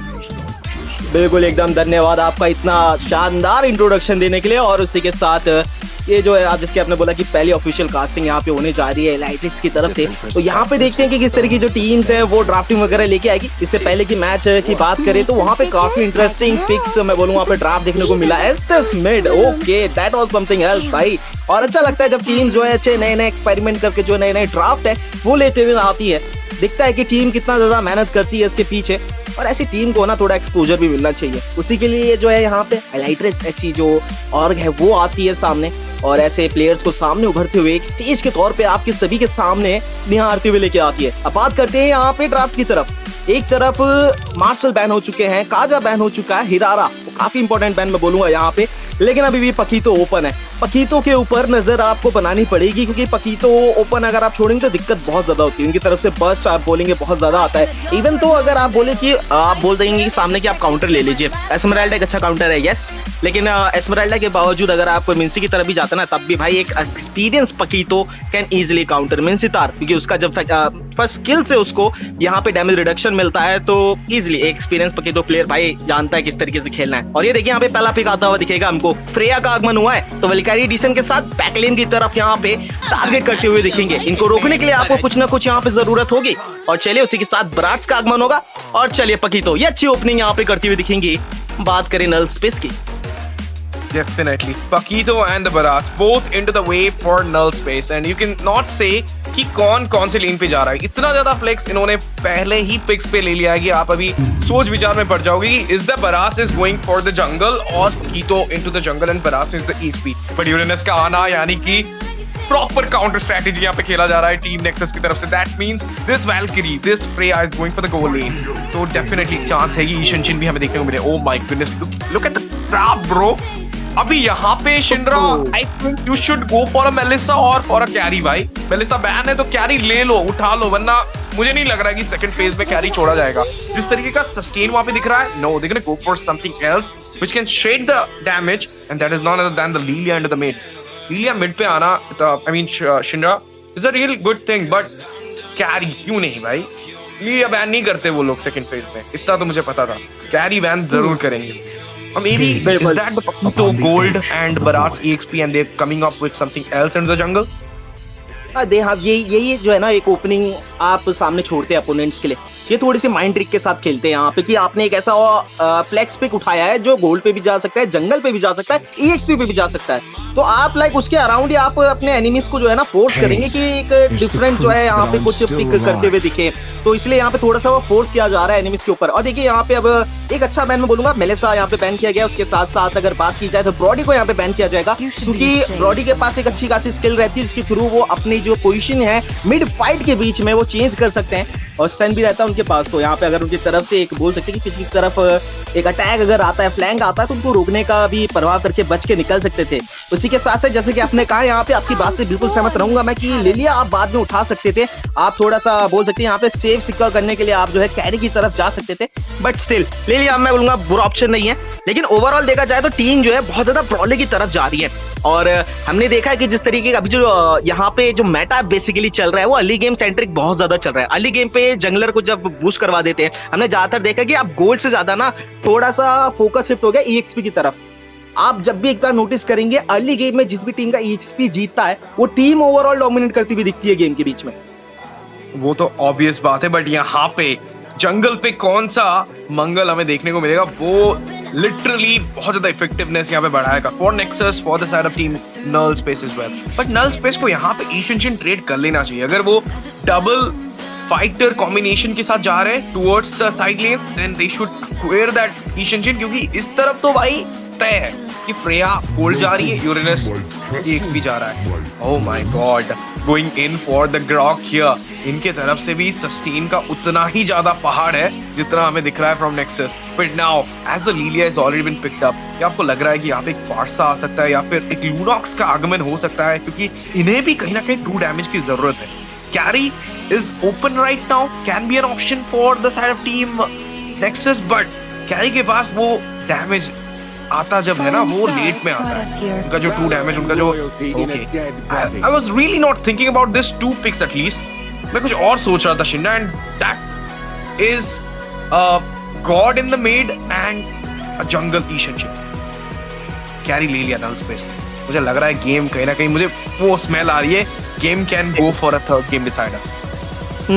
बिल्कुल लग तो ऐसे ही रहा है। देखिए जिस तरीके के यहाँ पे मैं बोलूंगा थोड़ा सा जो ड्राफ्टिंग पिक की तरफ गए, यहाँ पे नोवायरिया उठाया गया, हालांकि अभी थोड़ा सा एडजस्ट यहाँ पे बोलूंगा बफ उनको मिला है, और लाइक वो एको रिकॉल के साथ हमें आते हुए दिखेंगे वहां पे जब जिस तरीके से पड़ेगा, तो एक आपकी जो एम्बुश करने की जो एक बोलते हैं ना कि एबिलिटी थी वो आपकी चली जाएगी कहीं ना कहीं। तो इन्फॉर्मेशन के तौर पे एक अच्छा पिक यहाँ पे रहेगा नेक्सस की तरफ से, लेकिन मैं बोलूंगा अगर नोवायरिया की जगह यहाँ पे अगर लुओ का आगमन होता तो लुओ के साथ यू कैन इजिली डाइवर्जन करके ना बैकलिन की तरफ जा सकते, तो किसी को पता भी नहीं लगता। वहां पे कैरी को आपने सीधा शट डाउन किया तो आपके पास एक हैवी लीड आ जाती, जहां पे आपके पास एक अच्छा खासा ऑप्शन बन सकता था। लेकिन नोवायरिया बुरा नहीं है, नोवायरिया इसलिए लिया ताकि आपके पास हर समय जो है इन्फॉर्मेशन रहे टीम की कहां पे एम्बुश करके बैठे हैं, क्योंकि एज अ पकीतो यहाँ पे अगर बात की जाए तो उनके पास एक अच्छा खासा मौका रहेगा। लेकिन अर्ली गेम की बात करें तो यहाँ पे पोक आता हुआ दिखेगा, और ये देखिए लीले का डैमेज आता हुआ सीधा गलाया जाएगा, बेल्ड्रिक को पीछे हटाया इस समय के लिए, और ये देखिए यहाँ पे मीट आते हुए दिखेंगे, थोड़ा सा किसी की तरफ जाते हुए पोक मिलेगा मेज की तरफ से अभी। और ये अच्छा एक मैं बोलूंगा कोशिश की जा रही है कि अर्ली गेम पे प्रेशर बनाया जाए, जंगलर को जितना ज्यादा डिस्टर्ब हो सके वो किया जाए इस समय, और ये देखिए यहाँ पे डिस्टर्ब कर दिया है, अपना काम कर दिया है उन्होंने कमाल का। यहाँ पे ये डिले बहुत ज्यादा दिक्कत देगा डेफिनेटली, और वो भी लियो मोड जैसे जंगलर को, अभी लियो मोड का उतना ज्यादा इफेक्टिवनेस नहीं है जंगल पे, आप देखते नहीं हो इतना ज्यादा लियो मोड को any kind of rank games into the jungle बहुत कम देखने को मिलता है, और उनके साथ एक सपोर्ट होता है, तो डेफिनेटली सपोर्ट यहाँ पे है नहीं आपके पास, आपको आपकी जंगलिंग क्लियरिंग बहुत स्लो है एज अ फाइटर, तो बहुत सारी चीजें यहाँ पर नेगेटिवली इम्पैक्ट कर रही है टीम नेक्सस को। But let's see if they can manage to do something here. Meet try कर रहे लेवल 4 होने का with that Lava Hound into his hand, but before that मैं जो जिस बारे में बात कर रहा था, आपको याद होगा 4-5 महीने पहले वाली बात, जब लूनॉक्स और कैरी ये दोनों खेला जाता था एक कॉम्बिनेशन के हिसाब से। लूनॉक्स अभी इतना अच्छा चलता नहीं है, तो लिलिया को लूनॉक्स के साथ एक रीस्वैप कर दिया गया है, और कैरी उसी जगह पे रखा गया है यहाँ पर नॉल स्पेस की तरफ से, तो डेफिनेटली उनके पास वो चांस है। बट यहाँ लेन कटिंग होता हुआ हमें दिख रहा है, डायनो आ गए यहाँ पर एक छोटा सा पोक देने के लिए, but it's because it's a Uranus, तो उनको थोड़ा सा दिक्कत हो रहा है क्योंकि वो काउंटर है उनके लेन टू लेन मैचअप पे काउंटर है। टर्टल के पीठ के पास दोनों टीमें तैनात, यहाँ पर हमें दिख सकता है 50-50 स्माइट का जो है आतंक, बट पहला खून अभी तक किसी को भी हासिल नहीं हुआ है। Let's see who will get the turtle, but before fight coming in, turtle last में पोजीशन पीठ की तरफ से पैराशूट के ऊपर आगे बढ़ते हुए फर्स्ट ब्लड सिक्योर करेंगे। Slain on to Born Chain, double on to Gerald, 3 down with the 4 coming in, my goodness, 4 with a trade on the turtle। भाई इससे अच्छा मैं क्या बोल सकता हूँ, एक मैच पॉइंट में ऐसा स्टार्ट, ये ऐसा हो गया ना, पहले ही स्टार्टिंग में कार में आपने चौथी गियर लगा दिया भाई। बिल्कुल, और उसी का बूस्ट यहाँ पे मिलेगा भी जरूर। की बात करें तो उनको पता था कि अब अर्ली गेम में जाने का फायदा नहीं है, वेट किया पूरी तरीके से, और वो वॉल जहां पे लगाई ना ग्रॉक ने, वहां थोड़ा सा सीन खराब हो, जिसके कारण एक साथ वहां पे लाइन पे लगे रहे। उसके बाद पीछे से यहाँ पे अपने फैंटम स्टीव के थ्रू आए, उसके साथ डैमेज देते हुए एक के बाद एक बंदे को वहां पे गिराया। कमाल का मैं बोलूंगा वहां पे प्रदर्शन किया जिस तरीके के गैंग का। और यहाँ पे देखिए अभी थोड़ा सा आपको देखना पड़ेगा, अब बात की जाए यहाँ पे नल स्पेस की, उनका लाइनअप थोड़ा सा ना बोल सकते कि लेट गेम की तरफ है, लेकिन उससे पहले वुल्फ किड आते हुए दिखेंगे और फैंटम स्टीव का आतंक पीछे की तरफ जाते हुए डैमेज देते हुए दिखेंगे, लेकिन उसके साथ पकी तो बच के निकलना चाहते हैं, पीछे से आएगा एको एस्ट्रॉयड यहाँ पे पड़ा उनके ऊपर, और डैमेज भरपूर पीछे हटे हैं इस समय। और यहाँ पे आप एक बार नोटिस करेंगे नेक्सस की, तो वो लगातार गैंग की तरफ जाते हुए दिख रहे हैं, हर समय मैप के ऊपर आपको कुछ ना कुछ होता हुआ दिखेगा। और ये देखिए अंदर की तरफ जाते हुए दिखेंगे, कैरी का इस्तेमाल किया है, टावर के अंदर घुस के मारा जाएगा कैरी को, नहीं मिलेगा यहाँ पे जीवन दान, सीधा दिया है मृत्यु का दंड। उसी के साथ टेक्टोनिक चार्ज का इस्तेमाल 3 बंदों को ऊपर दाराशाही किया जाएगा, टावर का डैमेज, 1 एचपी पे बचेंगे बेल्ड्रिक, मौके का फायदा उठाते हुए बॉटम का जो टरेट है वो निकाल दिया जाएगा। ओ दिक्कत से पड़ सकते हैं यहाँ पे फैंटम स्टीव का इस्तेमाल, लेकिन कंपाउंड का बेसिक अटैक ही उनकी तरफ से आते हुए को बंदे यहाँ पे करेंगे, माइकी पीछे से डैमेज देते हुए, और एक और किल यहाँ पे करेंगे सुनिश्चित। क्या था भाई, मतलब मुझे लगा कि लियोमो डाउन है वहां पर, but no, Phantom Steed held back and he managed to clear out 2 of the people। भाई ये ऐसा हो गया ना कि मतलब सोने पे सुहागा, वाला जो कहावत है ना, ये यहाँ पे फिट होता है। आप डाउन होने वाले हो, टरेट ले रहे हो, आप सब कुछ आपके पास है, इंच ऑफ हेल्थ यहाँ पर क्या बच के निकल सकते हैं, यहाँ पर कोशिश तो है, वो पकड़ा गया, डेटोनेस का इस्तेमाल यहाँ पर करते हुए, नाइस, और उसके बाद उनको पोक भी किया है, but look at it, nice, थोड़ा सा ओवरबोर्ड कर लिए, थोड़ा सा ओवर एक्सटेंड किया, जिसके कारण उनको वो पनिशमेंट मिला। बट यहाँ पे साइक्लोन नाइट का इस्तेमाल करते हुए यहाँ पर भाग निकलेंगे Uranus, and he does have the heal. He knows कि मुझे रिसोर्स को वेस्ट करवाना है before the turtle. Look at the barrage coming in for the follow up, take charge को इस्तेमाल किया है यहाँ पर भाग निकलने के लिए। और यहाँ पे आप देख सकते हैं जिस तरीके से this Valkyrie is dancing around team नर्ल स्पेस, कोई चांस नहीं दे रहे उनको कम बैक करने का, कोई चांस नहीं दे रहे उनको फ्लिंच करने का। यहाँ पे टर्टल के पास पहुंचने का भी मौका नहीं, इजी टर्टल फॉर मी। और 8-1 के साथ ये स्कोर आगे है, स्ट्रक्चर सिक्योर करने की पूरी कोशिश चलिए। मिड 1 इन डेंजर, फेंका है वहां पर वॉल का ताकत, लेकिन क्या इस वॉल की ताकत से रोक सकते हैं? नहीं, सारे वॉल्स को आज भेद के जा रही है टीम नेक्सस। उनको पता है कि अर्ली गेम पे ये फिनिश ऑफ करना पड़ेगा, क्योंकि लेट गेम अगर जितना ज्यादा जाएंगे ना तो कैरी वहां पे स्किल अप हो जाएगी, और एक बार कैरी का डैमेज अगर आ गया, 1080 उनका कंप्लीट हुआ, तो फ्रंट लेनर्स पे जितने ज्यादा आप सस्टेन करते हुए दिख रहे हैं ना, वो टिकेंगे नहीं बीच में। उसी के साथ फाइट होते हुए दिखेगी, बाहर से यहाँ पे आता हुआ दिखेगा, पीछे की तरफ से जाने का प्रयास करेंगे, किलिंग स्प्री मिड की तरफ से, डबल किल ट्रिपल किल यहाँ पे लॉकिंग करना चाहेंगे, डैमेज देंगे, ट्रिपल किल मिलेगा, और उसी के साथ एक कमाल की एंट्री होती हुई दिखेगी, फ्री अंदर की तरफ डैमेज देते हुए जाएंगे, बचने का प्रयास किया है, बैक शूज का इस्तेमाल करना पड़ेगा मेज को, पीछे की तरफ आएंगे, बचे हैं, और यहाँ पे एक शॉट पड़ेगा नोवेला की तरफ से, जिसके कारण कैरी को जाना पड़ेगा बेस की तरफ हील करने के लिए। और ये देखिए लगातार मौका यहाँ पे नहीं दिया जा रहा है, लगातार स्ट्रक्चर के ऊपर बढ़त हासिल करते हुए टीम नेक्सस इस समय डोमिनेट करती हुई जा रही है। नल स्पेस उनके पास लग नहीं रहा है कि खेलने के लिए अभी स्पेस बचा है। जिस तरीके का उनका ड्राफ्ट है, it's more like a snowballing draft, और उन स्नोबॉलिंग ड्राफ्ट के साथ उनको स्नोबॉल मिला ही नहीं है अर्ली गेम का। आप देख सकते हैं जिस तरीके से डोमिनेशन देखने को मिल रहा है हमें टीम नेक्सस की तरफ से, आगे बढ़ते हुए एंगेज करने की पूरी कोशिश, कैरी आते हुए यहाँ पर लाइट विल का इस्तेमाल करेंगे, लेकिन मिस करते हुए units can not be taken down. पीछे से वैल्करी का बैकअप, यार फॉलो अप की बात करो, आप ट्रेड की बात करो, आप मैक्रो की बात करो, हर एक चीज में मैं बोला ना कि वॉल को भेद के निकल रही है नेक्सस। यहाँ पर tier 2 in danger, map exposure कर लिया है, और वो भी कितने मिनट में? 6 मिनट और 40 सेकंड के समय में। आप देख सकते हैं पूरा मिड खाली दिख रहा है, पूरा बॉट खाली दिख रहा है, टॉप लेन पे प्रेशर है। गेम अगर 10 मिनट से ज्यादा चला गया ना शिना भाई, तो फिर नान कटाई खरीद के हमें खानी पड़ेगी। नान कटाई की बात तो यहाँ पे जरूर रहेगी, लेकिन इस समय बात की जाए जिस तरीके से लग रहा है कि पूरा सिस्टम हैक करके आई है यहाँ पे टीम नेक्सस, जिस तरीके से हर एक मूव को कैलकुलेटेड वे में यूज कर रहे हैं। ये देखिए यहाँ पे टॉन्ट आता हुआ दिखेगा पर बेल्ड्रिक की तरफ से, वो कमाल का यहाँ पे टॉन्ट आया था, पीछे पकी तो मौजूदा है, जैब लगाने का प्रयास किया, प्रात की तरफ से अल्टीमेट अंदर की तरफ जाते हुए दिखे, डैमेज देने का प्रयास, अल्टीमेट का इस्तेमाल करेंगे, लेकिन टावर का डैमेज बहुत ज्यादा, शट डाउन मिलेगा फाइनली बेल्ड्रिक को। उसी के साथ साथ दोबारा मीत को भी यहाँ पे शट डाउन दिया। फाइनली यहाँ पे नल स्पेस की तरफ से एक रिटाइलेशन आता हुआ दिखेगा, और यहाँ पे ना थोड़ा सा फार्म जरूर पड़ेगा, लेकिन अभी भी टीम नेक्सस के पास इतना ज्यादा गोल्ड है, उनके पास इतनी ज्यादा लीड है कि ये भारी नुकसान जो है वो इजीली अफोर्ड कर सकती है। इंडीड, बहुत ही बढ़िया गेम यहाँ पर। पीछे से यहाँ पर पखीतो आते हुए जैब का इस्तेमाल किया है, वहां से एस्ट्रल शॉट आता हुआ, यूनिस यहाँ पर पीछा करते हुए चीज डाउन करे, गिराल डबल डब, क्या हुआ है? मार shot goes down there by the Valkyrie. खेले उनको जो है धकेल के रख दिया वहां पर। और यही होता है कि जब आप एक कैरी के साथ हो और आपके पास स्नोबॉल नहीं है, you are kind of useless. और अभी आपको वेट करना पड़ेगा कि आपका ट्रिनिटी बने और आपको डैमेज स्पाइक मिले, तब आप फाइट लो। और वो फाइट भी जो लोगे ना, आपको पीछे रह के रहना पड़ेगा, और इतना भी पीछे नहीं रह सकते क्योंकि आपके पास रेंज नहीं है। ये सारी दिक्कतें कैरी के साथ, और आपने कैरी उठाया था, लेकिन ड्राफ्ट वाइज मैं अभी भी बोल रहा हूँ कि नर्ल स्पेस का ड्राफ्ट बहुत अच्छा था, क्योंकि अगर आउट ड्राफ्ट किया है यहाँ पर तो वो है नेक्सस।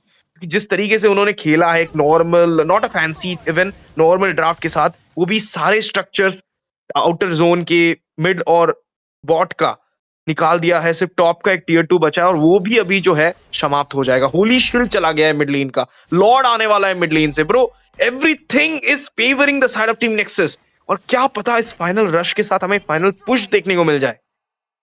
बिल्कुल, और यहाँ पे देखिए ड्राफ्ट के साथ साथ ना एक और चीज इंपॉर्टेंट रहता है, वो है एग्जीक्यूशन।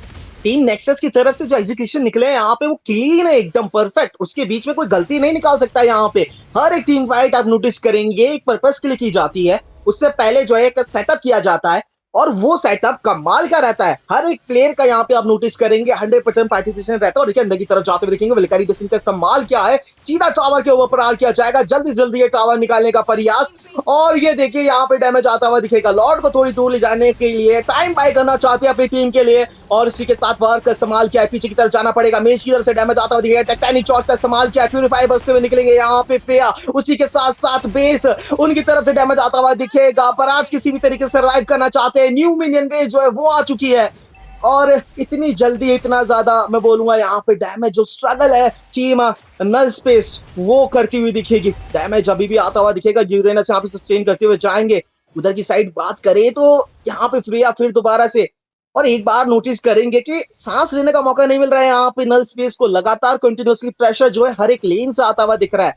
अब फाइनली जो लेन है थोड़ी सी न्यूट्रलाइज होगी तो पीछे आना पड़ेगा, वेट करना पड़ेगा लॉर्ड के लिए। और यदि आइटमाइजेशन की तरफ एक बार नजर डालेंगे तो यहाँ पे आइटमाइजेशन बनते हुए देखेंगे। यूरेनस थोड़ी सी दिक्कत में पड़ सकते हैं, 4 बंदों के बीच में दिक्कत हो सकती है मेरे दोस्त। बचेंगे जरूर, अल्टीमेट का इस्तेमाल किया, हील उनके पास है। अब बोला कि भैया चलिए हमारे पास भी ब्रह्मास्त्र है, अगर आपके पास 5 बंदे हैं तो हम जो है हमारे पास ये गोल्डन शील है भाई, आराम से बचते हुए जाएंगे। वो हीलिंग कैपेसिटी इतनी ज्यादा है उनके पास अभी की, आराम से बच के निकल गए। बोले कि मौसे जी हैं हम और हम अकेले ही काफी है भाई, हमें कोई नहीं चाहिए काम वाम करने के लिए। अकेले ही वहां पर 4 बंदों को संभाल लिया और 6000 की आप देख सकते हैं कि आइटम वाइज बहुत ज्यादा डिफरेंस हमें देखने को मिला है नेक्सस ऑन ऑल स्पेस के ईच एंड एवरी मेंबर्स की तरफ। और वैल्क्री डीसेंट के साथ यहाँ पर अंदर जाते हुए टॉम करने की कोशिश, लेकिन पीछे आएंगे विद द सिक्योरेंस और the structure, another inhibitor goes down there. हां से मुझे बेस बहुत अच्छे से दिख रहा है क्योंकि ये वाइड ओपन हो चुका है for the side of team Nexus. Bot lane से मिड लेन से हर जगह से बेस टर्रेट को सिक्योर किया है। टॉप लेन की बेस टर्रेट बची है, लेकिन वो कहां बची है, वो सिर्फ हाफ बची है और वो कभी भी निकल सकती है हाथ से। एंड बिफोर दैट फाइट अभी भी चलती हुई, अंदर गए थे super, but super goes down there. थोड़ा ओवर एक्सटेंड कर दे, थोड़ा मौसा जी सोच लिए कि नहीं भाई मैं मौसा जी नहीं मैं फूफा जी बन सकता हूँ, पर नहीं भाई मौसा जी होते, फूफा जी अलग होते हैं, फूफा जी की अकड़ अलग रहती है, तो इसलिए उनको पीछे ही आना पड़ा। Uranus goes down there easily, but right now जिस तरीके का माहौल सेट किया है ना यहाँ पर नेक्सस, इस माहौल में आकर लॉर्ड को कंटेस्ट करना भी बहुत बड़ा गैम्बल है। क्योंकि अगर आप लॉर्ड कंटेस्ट करते रह जाओगे और उसपे फ्रेया अगर जाके वहां पे बैकडोर कर बैठी तो फिर मैच ही खत्म हो जाएगा। तो नेक्सस को हराने का एक ही मूल मंत्र है यहाँ पे नल स्पेस के पास, वो है पेस डाउन करो, थोड़ा सा सहलो संभालो, डिफेंस पे ज्यादा ध्यान दो और अपने कैरी को खिलाओ, अपने कैरी को बड़ा करो। क्योंकि अगर जब कैरी जब उसके पास डैमेज आ जाएगा तो वो किसी को भी गला सकती है। बट यहाँ पे दूसरा लॉर्ड सिक्योर हो चुका है और बिलीव मी गाइस ये बस 12 मिनट का समय आप देख रहे हो और मैप पूरा खाली खाली दिख रहा है from the side of team knoll space. जिस तरीके का डोमिनेशन यहाँ पर झोंका है नेक्सस ने, इस तरीके का एनाहिलेट उनको किया है कि उनकी पूरी मैप खाली दिख रही है, पूरा ब्लू सी उनके ऊपर मर पड़ा है। एग्जैक्टली लेकिन नल स्पेस उनको भी थोड़ा सा मैं बोलूंगा यहाँ पे कहीं ना कहीं अप्रिशिएट करना पड़ेगा। क्योंकि अगर कोई नॉर्मल टीम होती है ना भाई, वो अब तक फिनिश ऑफ हो चुकी है सकती है, लेकिन उससे पहले फाइट आता हुआ दिखेगा, अंदर की तरफ जाते हुए देखेंगे पेंडेमिक का इस्तेमाल किया है, पकीतों को ताराशाही कर दिया जाएगा, मिड लेन से लॉर्ड वो आ जाएगा, वॉल का इस्तेमाल किया, टेक्टोनिक चार्ज प्यूरीफाई का इस्तेमाल करेंगे, वेलकरी डिसेंट किलिंग स्प्री और उसी के साथ एक और किल, डबल किल मिलेगा, बेस पूरी तरीके से ओपन और क्रिस्टल यहाँ पे टूटता हुआ जाएगा। उसी के साथ विक्सी जो है यहाँ पे लेते हुई जाएगी टीम और नल स्पेस उनको हार का सामना करना पड़ेगा। और विक्सी की तरफ जाती हुई कमाल की विक्सी यहाँ पे आती हुई एसटीजी, और मैं बोलूंगा यहाँ पे बहुत अच्छी तरीके से खेला और उनको पता था कि यहाँ पे स्केलिंग सामने जो है वो ड्राफ्ट है, अगर वहां पे उनको मौका दिया गया लीड गेम की तरफ तो उनके लिए बहुत ज्यादा दिक्कत होगी। उन्होंने पूरी मैं बोलूंगा यहाँ पे कि अपनी स्ट्रेटेजी बनाई कि ऑल इन जाएंगे, अर्ली गेम से पूरा डोमिनेट करेंगे, लगातार जो कॉम्प रहेगी हमारी लाइक ऐसा ड्राफ्ट ब्रॉली ड्राफ्ट रहेगी कि लगातार फाइट होती हुई दिखेगी। और चुन चुन के मैं बोलूंगा हर एक चीज पे जैसे टिक मार्क रहता है ना, टू डू लिस्ट, उन्होंने वो चीजें यहाँ पे की है माइक्रो और माइक्रो के ऊपर बैश किया है उनको पूरा। और वो होता है ना एमपीएल आईडी के ड्राफ्ट के टाइम पे उनकी एक एआई व्यू आती है कि ये ड्राफ्ट जो बना है ये किस लिए बना है, क्या स्नोबॉलिंग होगा आगे जाकर, आगे आ जाएगा, ट्रू सॉल्यूशंस के पास भी आ जाएगा, दित्सु भाई भी ले आएंगे वो चीज। लेकिन बात इसकी नहीं हो रही, बात इसकी हो रही कि वो स्नोबॉलिंग वाली थिंग थी यहाँ पे, बट स्नोबॉल करने का मौका नहीं दिया। जब शिन्ना भाई 10 मिनट पहले आपका होली शील्ड टूट जाए ना, समझ लेना चाहिए देर हो गई बेटा, घर चले जाओ अब।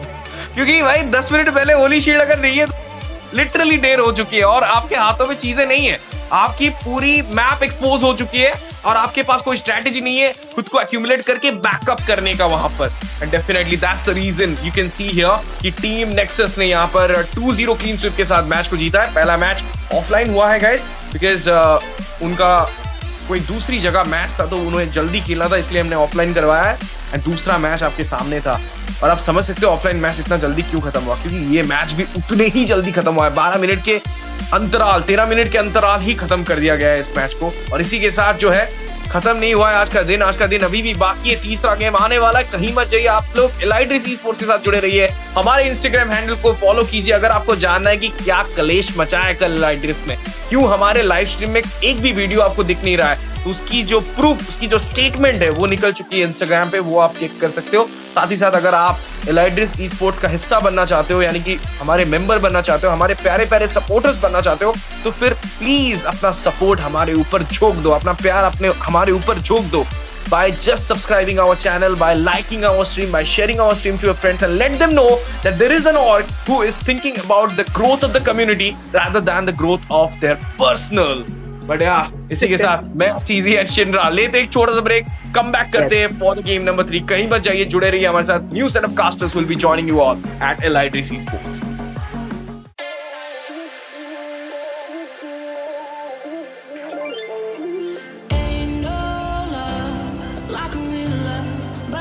So fast, all tied up like a captive. I'm on to you. Used to play on my own life, standing on rainbows, playing it cool. I don't feel this in ages, and I have no more patience. So won't you please stay a bit longer? You're making me stronger, making me stronger.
too generous. Now I've learned to never help you out.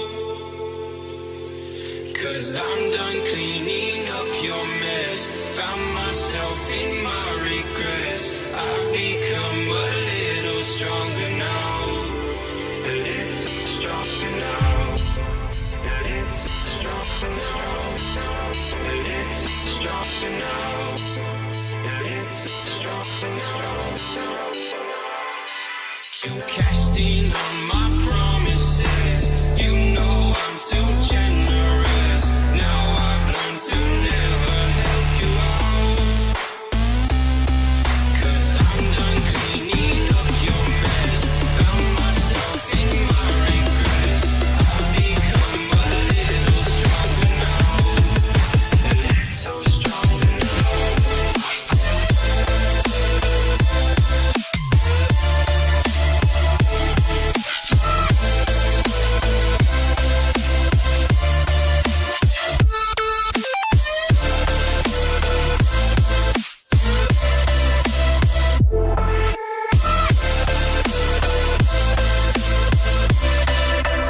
Casting on my promises.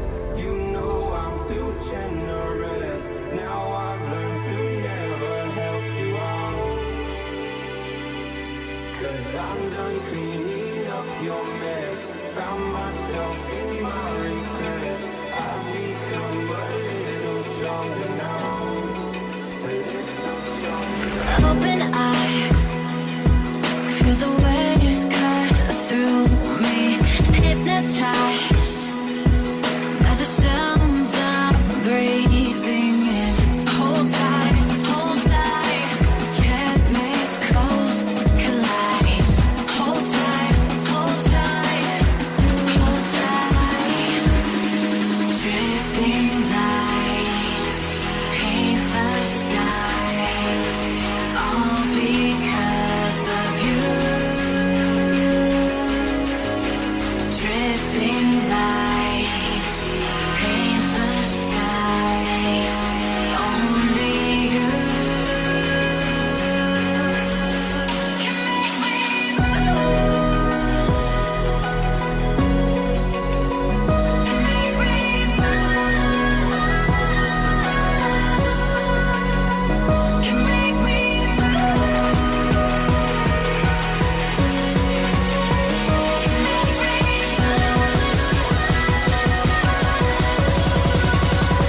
Can make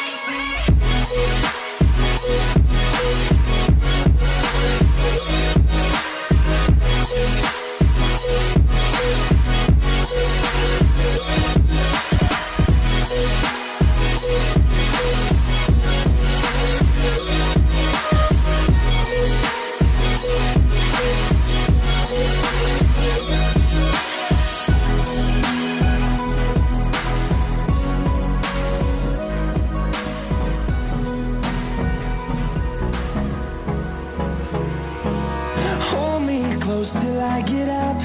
Time is barely on our side. I don't wanna waste what's left. The storms we chase are leading us, and love is all we'll ever trust. Yeah, no, I don't wanna waste what's left. And on we'll go, through the wastelands, through the highways, till my shadow turns to sun rays. And on we'll go, through the wastelands, through the highways. And on we'll go.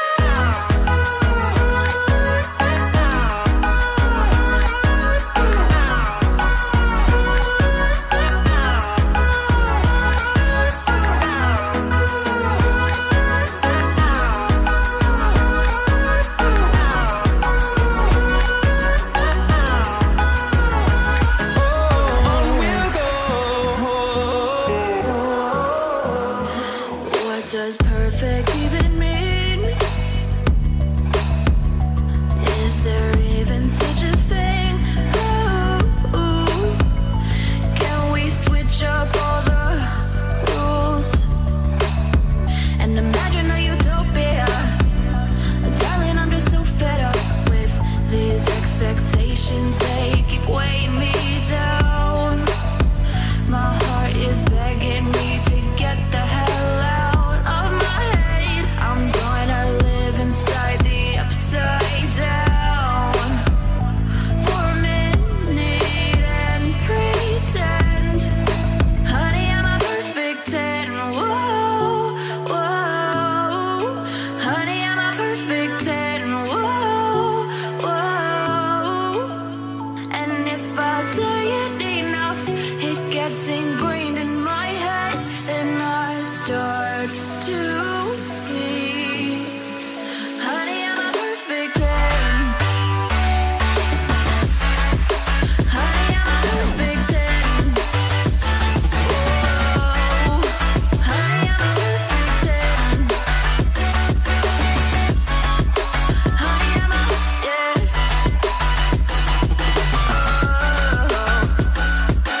crashing down. All around this empty town, we're searching for the lost and found. But you don't care, you're unaware. Keep moving.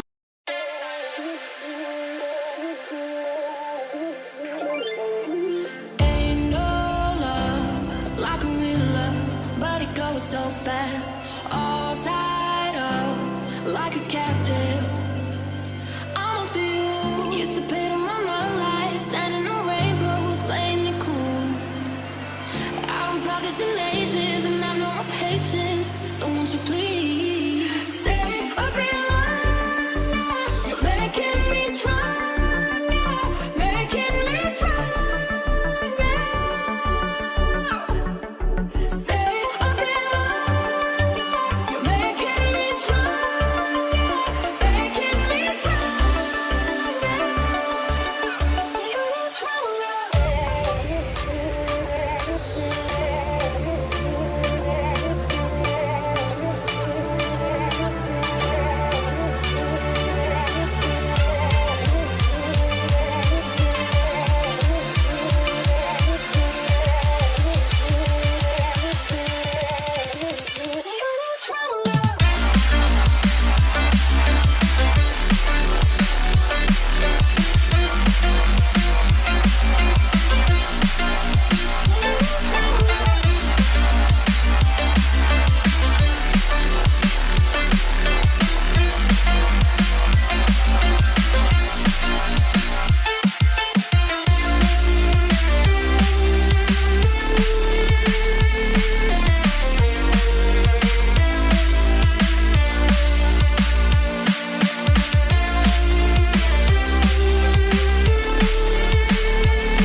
Cause I'm done cleaning up your mess. Found myself in my regrets. I've become a little stronger now. A little stronger now. A little stronger now. A little stronger now. A little stronger now. You cashed in on my promises. You know I'm too generous. Now I've learned to never help you out.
Open eye, feel the waves cut through me.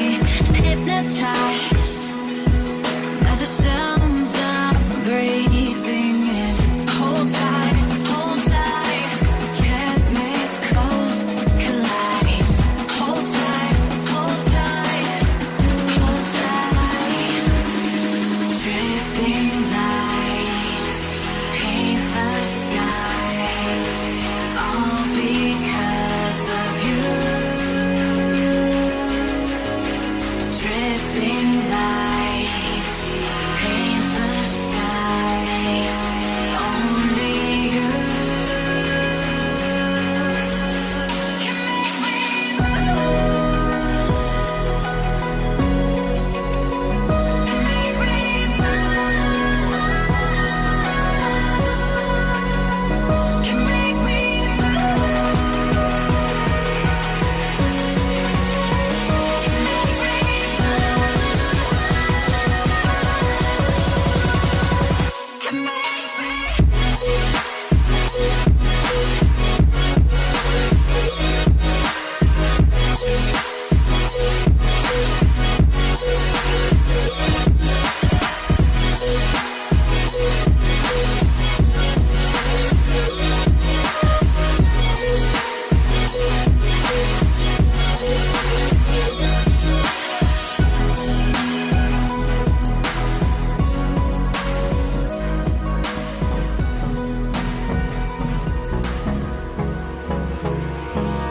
Hold me close till I get up.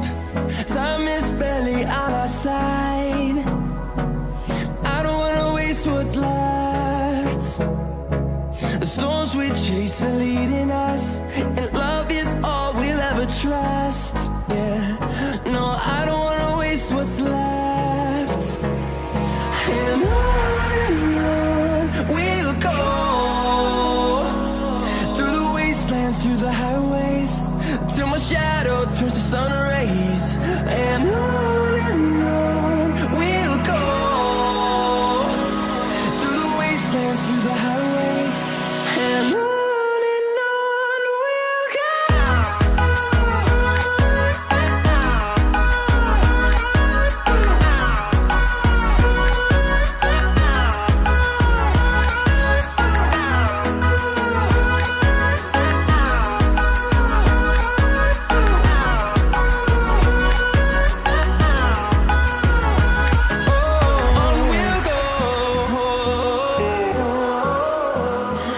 What does perfect even mean? Is there even such a thing? Ooh, can we switch up all the rules and imagine a utopia? Darling, I'm just so fed up with these expectations. They keep weighing me down. My heart is begging me to get the hell out of my head. I'm gonna live inside the upside down for a minute and pretend, honey, I'm a perfect 10. Whoa, whoa, honey, I'm a perfect 10. Whoa, whoa.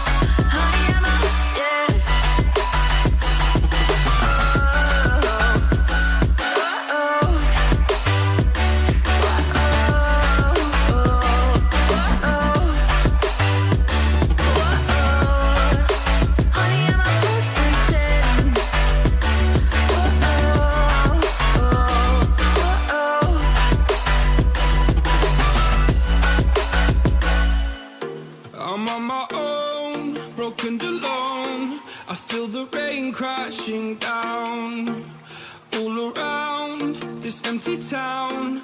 I'm searching for the lost and found, but you don't care, you're unaware. Keep moving.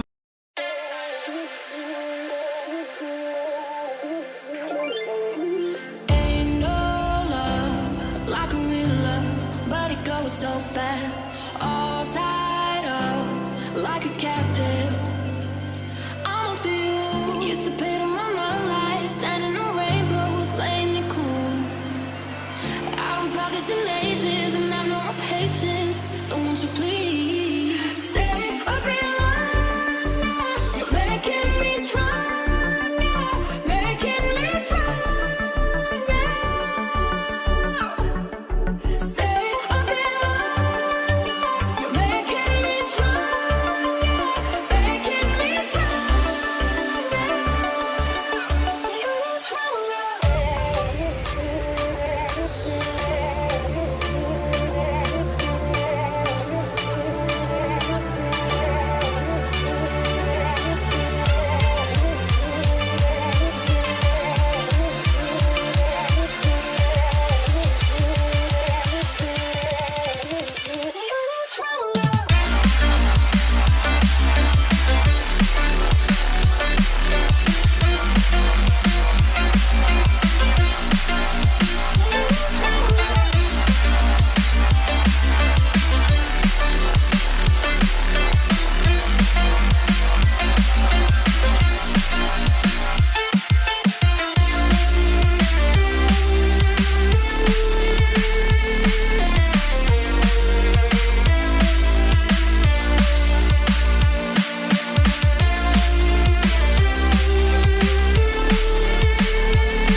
Cause I'm done cleaning up your mess. Found myself in my regrets. I've become a little stronger now. A little stronger now. A little stronger now. A little stronger now. A little stronger now. You cashed in on my promises. You know I'm too generous. Now I've learned to never help you out. Cause I'm done cleaning up your mess. Found myself in my regrets. I've become a little stronger now. A little stronger now.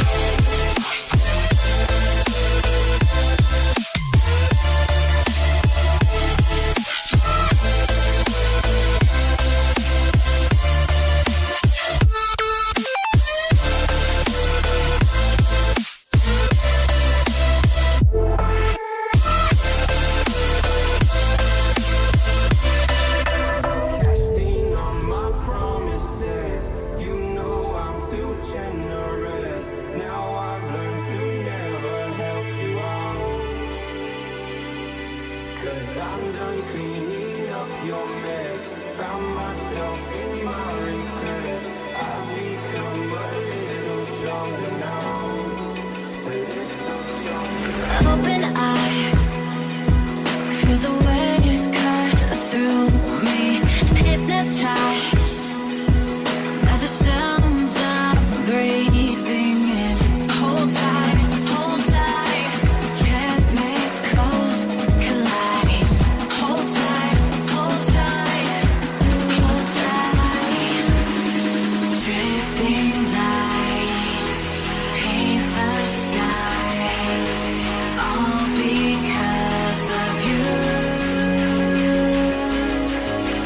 Dripping lights paint the skies, only you can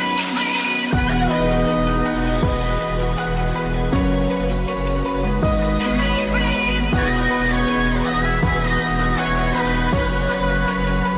Can make me move.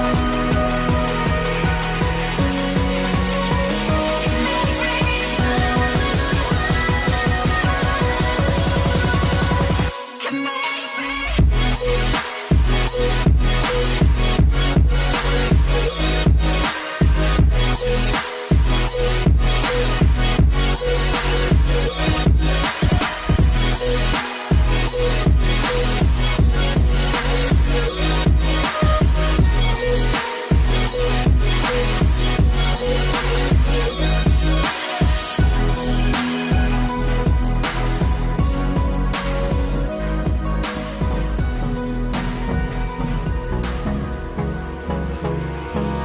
Hold me close till I get up.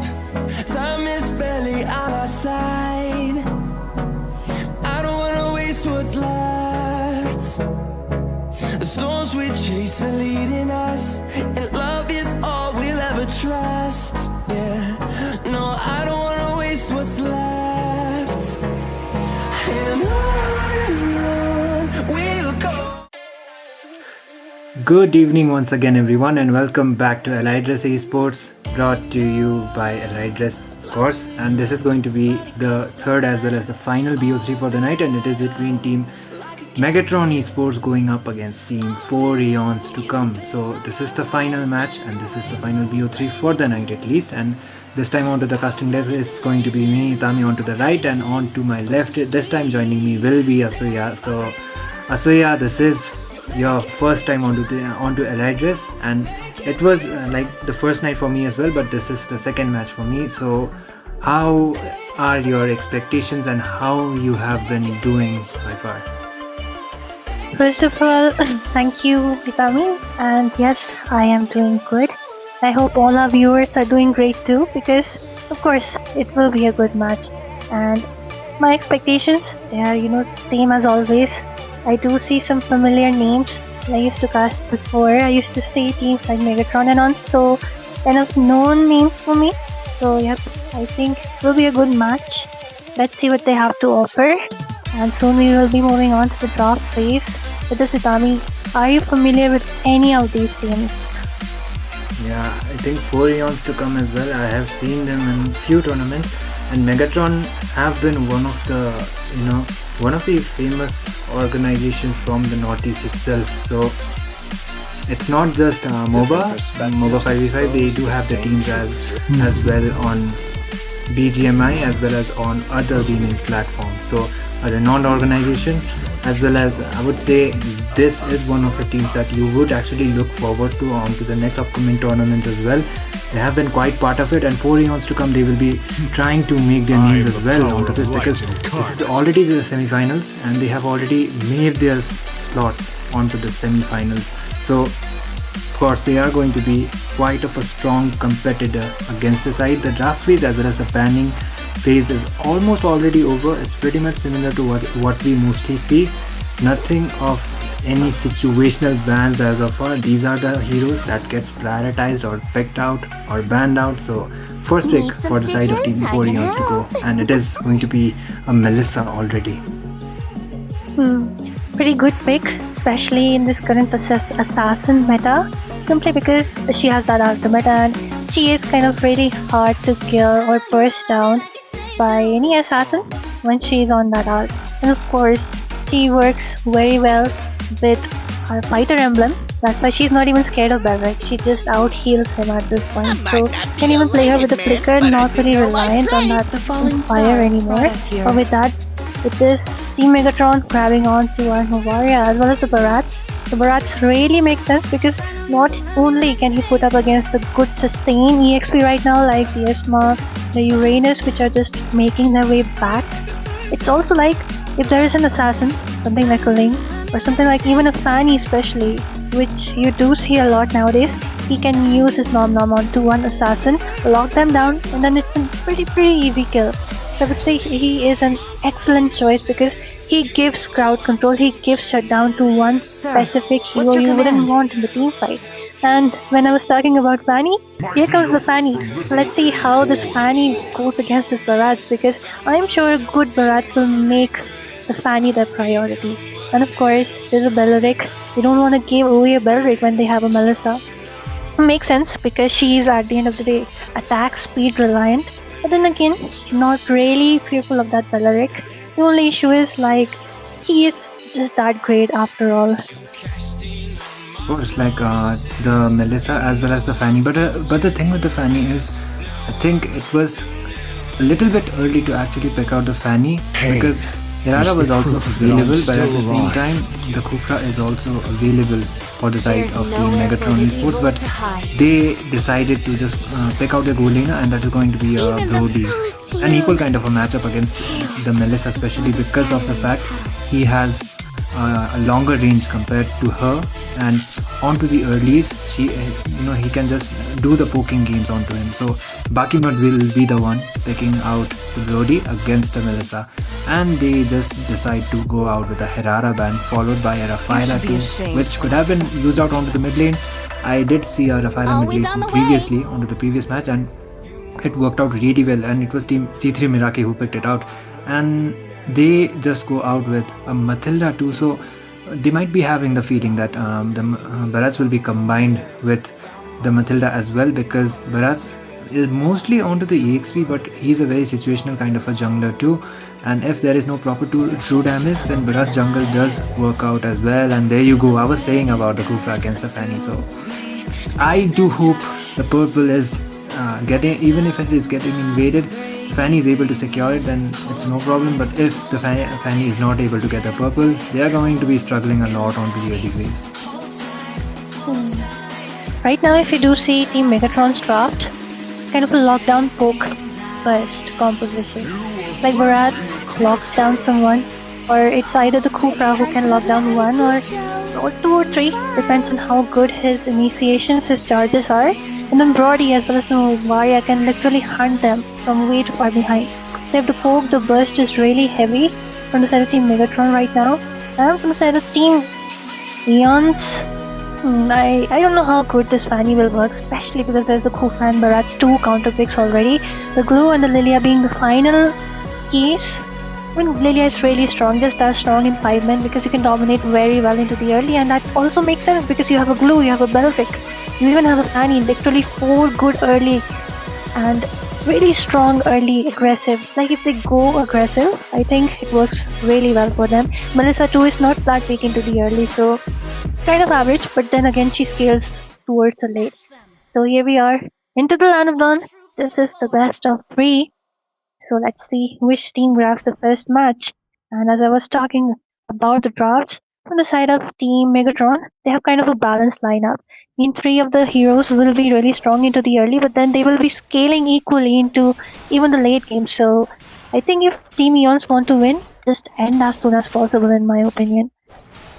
Yeah, completely agree. And this is the final game for the night, and this is the BO3 semi-finals between Team Megatron Esports and 4 Aeons to come.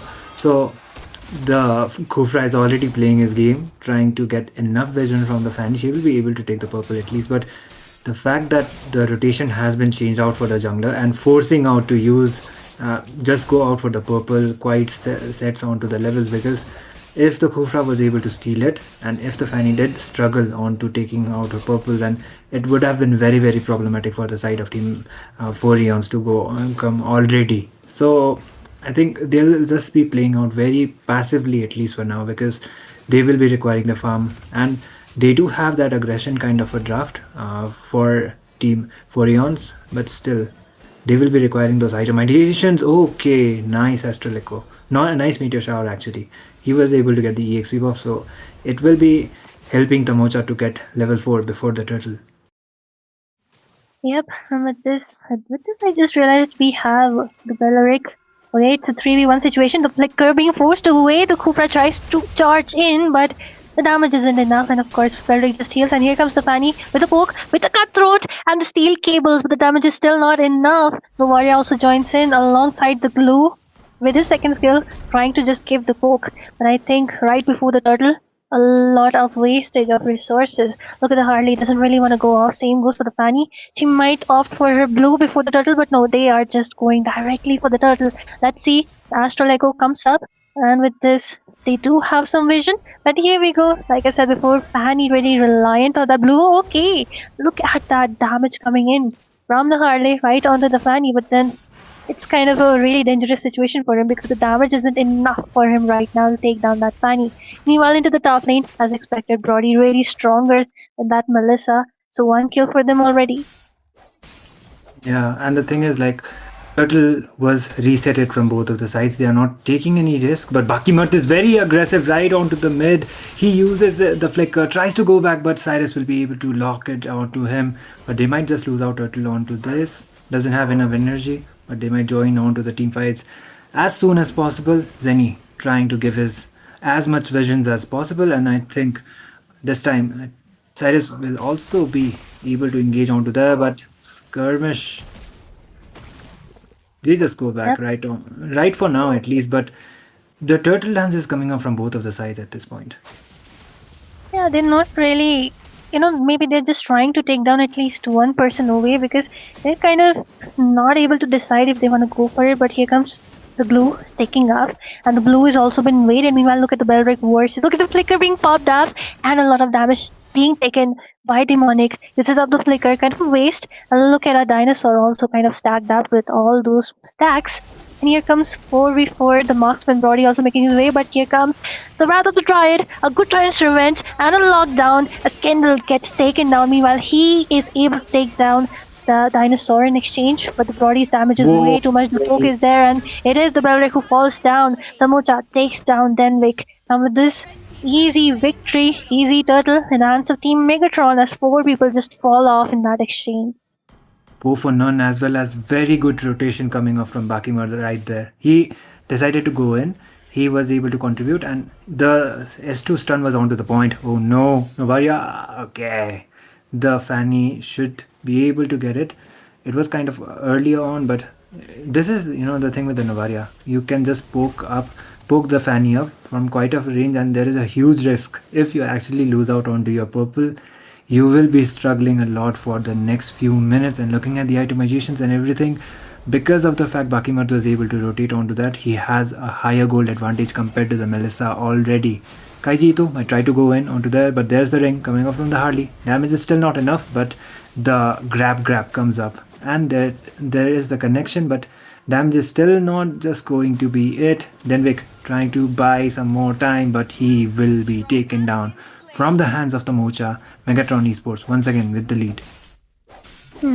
I think the glue is kind of overextending because every time you do see him ult, he's ulting on the tank or the barrats. That's not what you really want.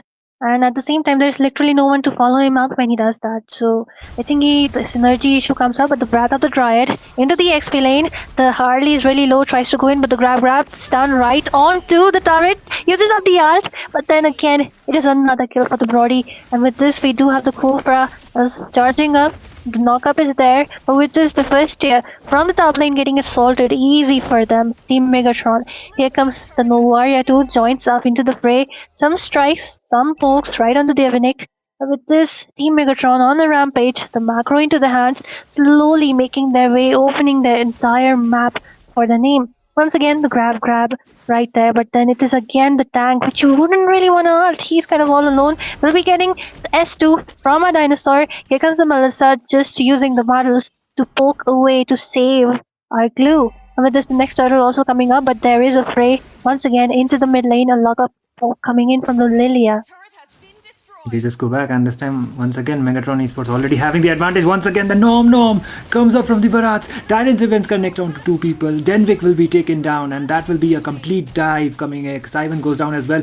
Bakimud doesn't use the torn up memory yet. He just goes back. The Desding is coming up from the Fanny. The overextension comes up. Kaiji Ito will be taken down, but they have bought enough time for the side of Team Megatron to actually go out and take their neutral objective. That is going to be the second turtle for them. Pretty easy for them, and look at that, the way the Varia is literally poking away the Fanny from the orange. So again, some delay onto her farm. With this, the rotation is so perfect. The first tier from the bottom also getting taken away. Here comes the glue trying to stack up onto the Novaria. Manages to do. Will he out is the question right now. He's kind of all alone. Here comes the Nom. And with this, he's already dead with the poke coming in from Bakimert. And yep, the Brody is way too farmed up. Oh my And God. Glue, you really need to be alongside your teammates. And with this, might be finally the mid lane onto Assault. And the Velric just providing some vision. The taunts are lining up.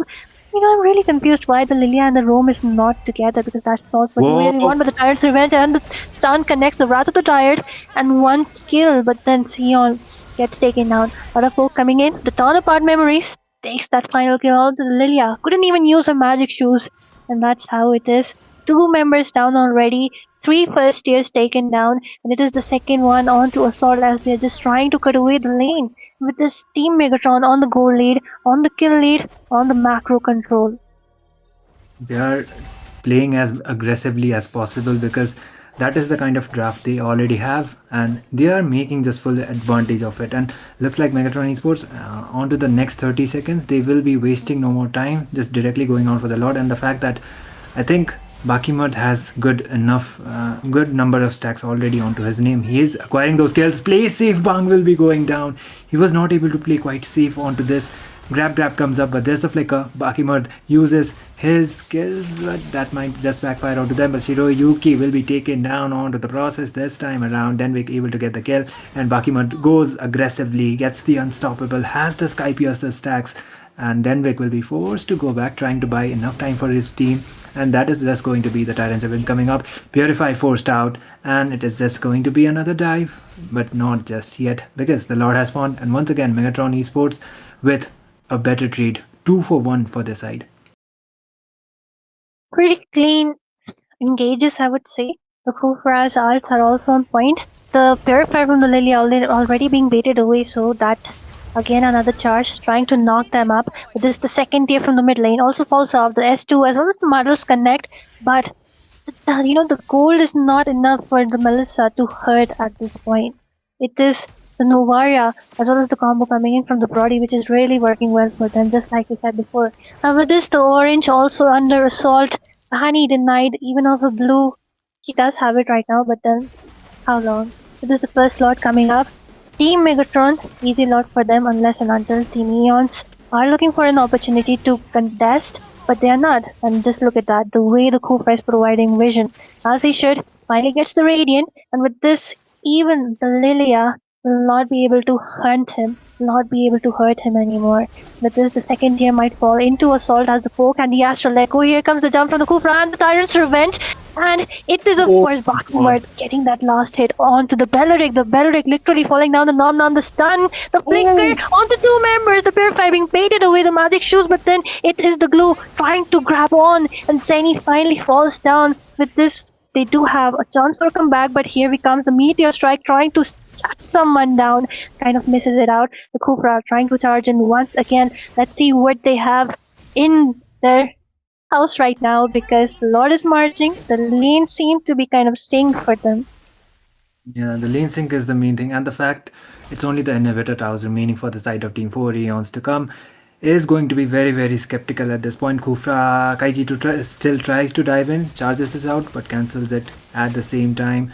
Might be the grab coming up, but look at the range as well as the damage coming up from Bakimud. Already has the godlike, so he has a huge amount of gold onto his name.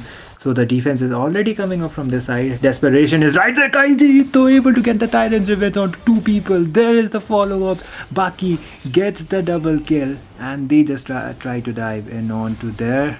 2 for none, but there's a ring from the Harley. Lilia forced to use out her black shoes. She is just going back, and Kendall will be able to retaliate at least for now, but still Megatron Esports will be quite happy with this because they just got the inhibitor onto their name. So it's going to be just a moment of time at this point, unless and until Team Megatron Esports actually mess it up onto this upcoming team fights. But looking at the goal leads and everything, compared to the Melissa, look at Bakimut's gold.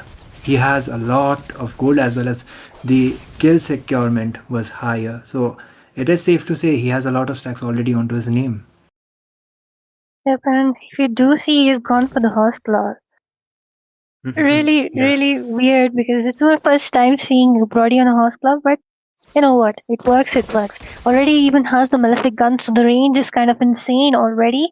The poke is hard because of the level gap, because of the gold gap. And I do see Harley trying to camp for someone. He's waiting it out, gets spotted by the ring, and here we have it. Pretty easy control of the entire map. Just look at them. The way the mage as well as the Brody are moving around.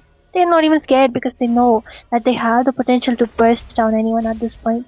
Same goes for the Belric, just trying to provide some vision, but the vision which they were seeing into the draft didn't really work for them because the Wrath of the Dryads is kind of missing out around a lot, and especially they had such a strong early, somehow they were not able to capitalize their early strong picks, especially with that Fanny and the Lilia. And I think one of the major faults here is that the glue was roaming alone. You really need him rotate with your mage. It is a 5-man going around, so yep, if you grab onto someone, there should be the Lilia with the poke, and that's how it goes, but that was not really happening. So some synergy issues, and I think not able to execute the plan, the draft early which they had. So Team Eon, I don't know what will work for them. Their only defense, the only hope right now is if Melissa is able to secure some shutdowns, some kills, they do have her, then she does not have that gold. She does not have, like, look at her, she's still level 13. And Brody Yeah. already level 14 will be moving on to that level 15 pretty soon. So I think she should even go for the win because I think the Brody spoke is what literally hurting her a lot. But at the same time, they do have the space. She literally has 2 tanks in front of her and Lilia who can give her the skills to give her the pokes, the cleanup she can go for. So let's see how they handle this final lord, which will be marching upon their way as the lanes are being synced up pretty perfectly from the side of Team Megatron. Yeah, it just might be a matter of time for the side of Team Megatron Esports as well, because 4 Eons to come. This is going to be a very tough defense for their side. And the lane sinking, oh my god, the ring already being used out for the Harley. And there was Miss Kendall getting taken down. Once again, the dive comes up, the grab comes up from the glue, but sadly, he doesn't have any follow-up yet. Trying to buy some time for the side of his team as well. And he might be able to do so, but he might just not be able to escape at this point. Uses the flicker, and okay, surprisingly enough, they were able to defend it, and that was quite good of a defense coming up from the side of Team 4 Eons to come. But Shiroyuki once again tries to go in, doesn't has the ring yet with the Harley, but from the bot side is going to be one of the minions coming up. Kaiji Ito, I think he has the charge this time, has the Tyrant's Revenge as well. Might just try to go in, play safe. Bang will be going back right on time, gets the inhibitor, but that is a flicker as well as the right of the right coming up from the Beleric, and there is going to be another dive as well as the follow-up and the initiation from the side of Team Megatron Esports. Torn apart memory from Bakimud, but it doesn't have enough stacks. The ring comes up from the Harley, and it does look like Mix Kendall will be taken down off once again. They don't have the minions yet, quite low onto the HP. Denwick trying to buy some time, but once again the legendary comes up for Bakimud. They don't have the minions yet, so the end is pretty much not possible, but at the same time the damage is being done from their side as well. Once again the Kufra tries to charge in, and okay, Savion just goes back. This time the minions are arriving. Bakimud with the stun uses the torn apart memory as well, but this time the range won't be connecting. Crystal is wide open, and just like that, Megatron Esports will be able to take the game number 1. Pretty clean and synergistic gameplay coming from the side of Team Megatron. Literally like they did not have the advantage onto the early, but somehow the execution of the draft, the priority onto the targets, the way they knew what to do, when to do, how to control the map, just bought them the entire map. And of course, it is Baki Mard's who took over. I think the game entirely flipped right from when it was the Lottie instead of the Melissa who rotated first, grab onto those kills, gave the turtle to help the team to grab onto that turtle and secure a few more kills. That was only once when he was trying to cut the lane to rotate.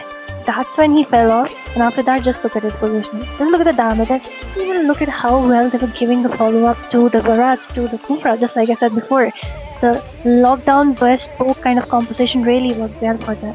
It's kind of really surprising that even though there was a Fanny, the Novaria is roaming so freely.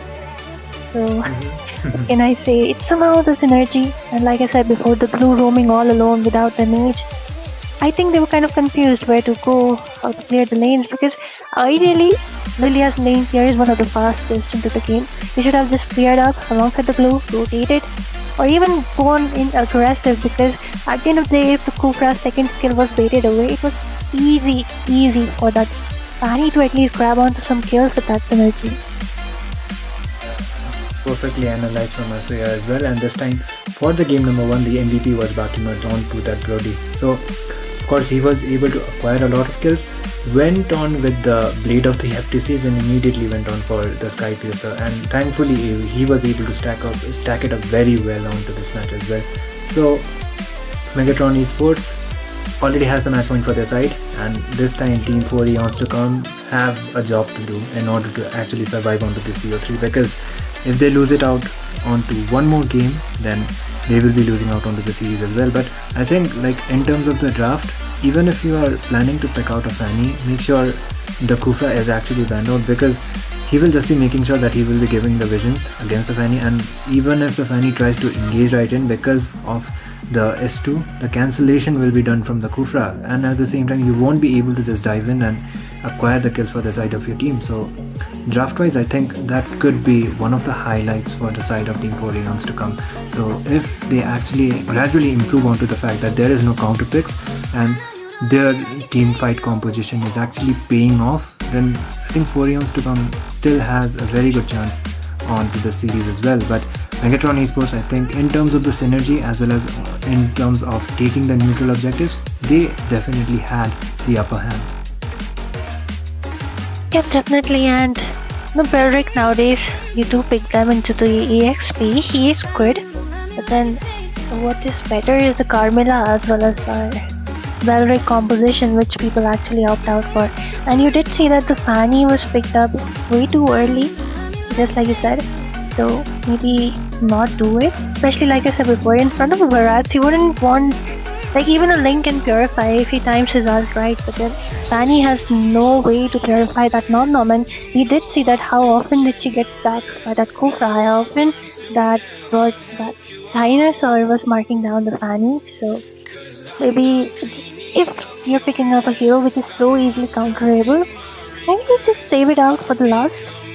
They could have gone in, like they did have the option to go in opt for the Barats, because at the end Melissa can even be countered, because we already saw that how the Brody did outrange her, it did poke her, did grab the first blood. So I think Barats is a very good option, should have opted for it. I don't really know if the Eudora was banned away, but I think even the Eudora could have been a good pick here. Yep, for the second game as well, I think the match will be starting as soon as possible. But if you guys have just joined the stream, please make sure you are liking as well as being active onto the live chat. We are reading out onto the messages as well, and we are glad that the people are actually enjoying the casting as well as onto the game. So we are very much grateful for that. And if you people want to stay updated with the tournaments, make sure you follow Elydris onto the Instagram page as well. They are very active onto there, and they will be providing you with not just this tournament but onto the upcoming tournaments as well, and it will be focusing mostly onto the underdog teams. So whichever team who wants to improve themselves and prove their skills onto a stage where the people are actually going to be witnessing you, this is a very great platform, to be honest. And if you are actually consistent enough and if you actually improve, then who knows, like on to the near future you will be playing on even bigger tournaments.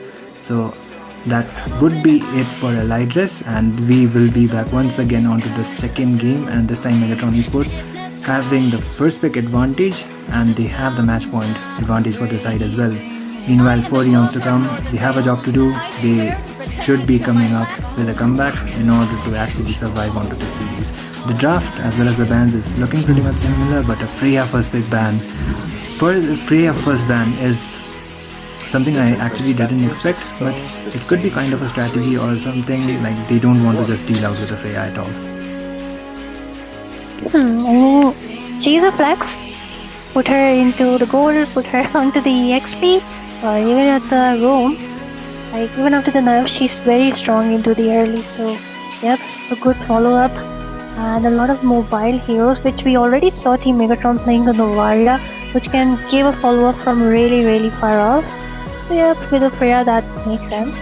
But here we have the Uranus being banned away once more. And of course the Marcel, the Atlas, he did receive a nerf today because his second skill CD has been changed, been increased, but then doesn't really matter because his damage is still intact. His passive, where he slows you down, where he freezes you, and of course you have the Fatal Links. And with this, of course, the Barats being banned away from the side of Team Eons, a great decision.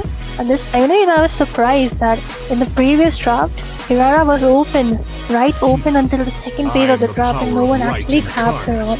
Really surprising. So with this, the Kaja is open.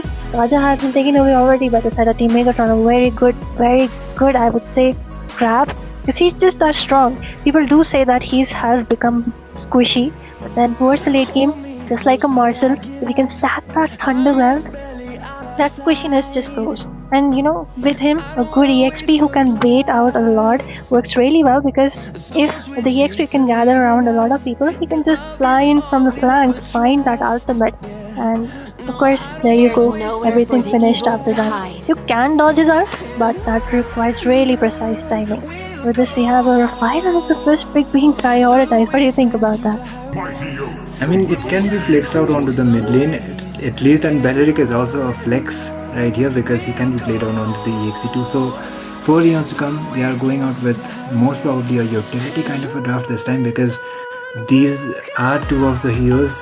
The Raphaela will be providing the healings. She will be giving the crowd control as well, thanks to the ultimate, and it doesn't have much cooldowns yet too.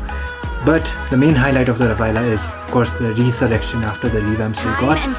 But the thing is, Megatron Esports already got the hands onto the Kaja, and they are prioritizing out a Beatrix too. If I'm not mistaken, that is one of the signature heroes for Bakimut, and he loves picking out the Beatrix actually. So he just goes out for his comfort.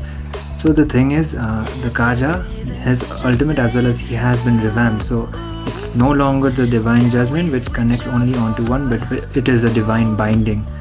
It can get combined with an Aurora quite perfectly, and if the follow-up is actually there up to the point, then the Kaja is going to be quite wonders onto here. But once again, they decide to go out with a Fanny. This time Megatron doesn't have a Kufra.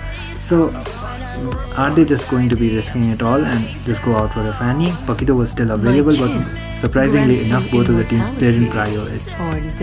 Hope will find a way. I mean, you know what else is open? The Eudora. Really surprising, but Eudora is open. She hasn't been even banned away this time. And Team Eons, they wouldn't even be banning because they just banned away Alexana. That is quite questionable because she's good.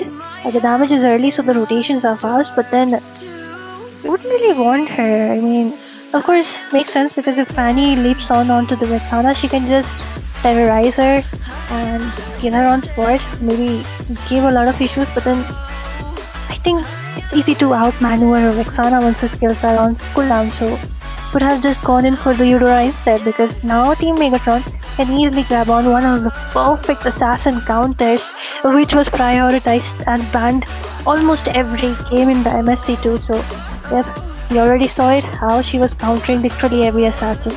So I think their best option here should be the Eudora, but let's see if they want to go for something else, because once again it's kind of a similar draft from the side of Team Eons. The only difference is instead of the Lilia now they have the Rafaela onto the mid lane, so I don't even know how that really works, because we already saw into the previous draft that how the blue was literally sticking away from the team. It was not even there with the team. Oh And no! Fanny will also be diving in and diving out, so I don't know how the Rafaela will work in this kind of team composition. I think even Angela would have done better work than the Rafaela. And of course, like I said, Eudora is the perfect pick here.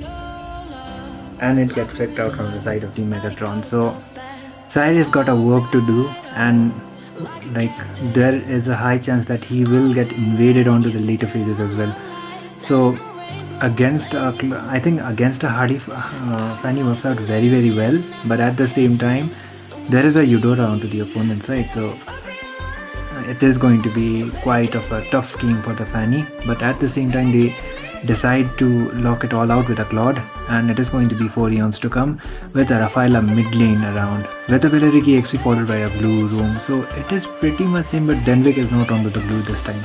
He is onto a Beleric. So Megatron, the comp is almost completely different, right? Yeah, it's completely different actually. And Tamocha is of course with the mid lane Eudora out this time, and Bakimot goes out with the Beatrix. And once again Megatron Esports have a playmaking kind of a roamer, and that is the Kaja. So if the follow-up is actually onto the point, it's going to be paying them off. But the second game as well as the final game for the night could be it with this if Megatron are able to clean sweep Team 4 Eons to come. But maybe 4 Eons to come might have different plans. Here we are finally once again on to the land of Dawn. And we can already see Harley just denying that early level 4 to the Fanny, because 2 of her creeps are gone. No one is even paying attention, man. This is not something you should be doing, because right now the creeps are equally important because they give a really good amount of gold as well as EXP, which is kind of distributed. So really sad for the Fanny, but let's see how they are able to, like if she's able to counter invade that, but it is what it is. 3 even the Leto already into the hands of our Harley. And with this, I think Team Megatron already on a good start.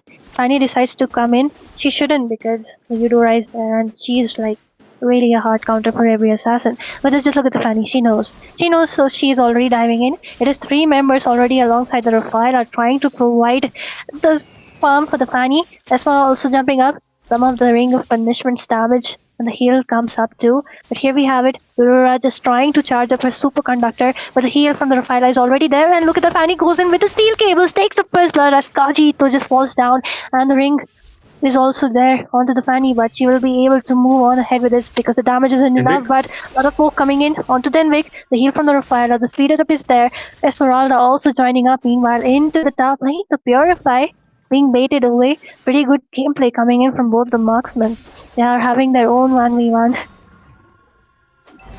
And this time 4 Eons were able to at least get the first blood, but no time getting wasted from the side of the Megatron Esports, directly going out for the turtle. Jungler no way near for the contention, able to get it. Shiroyuki just goes in.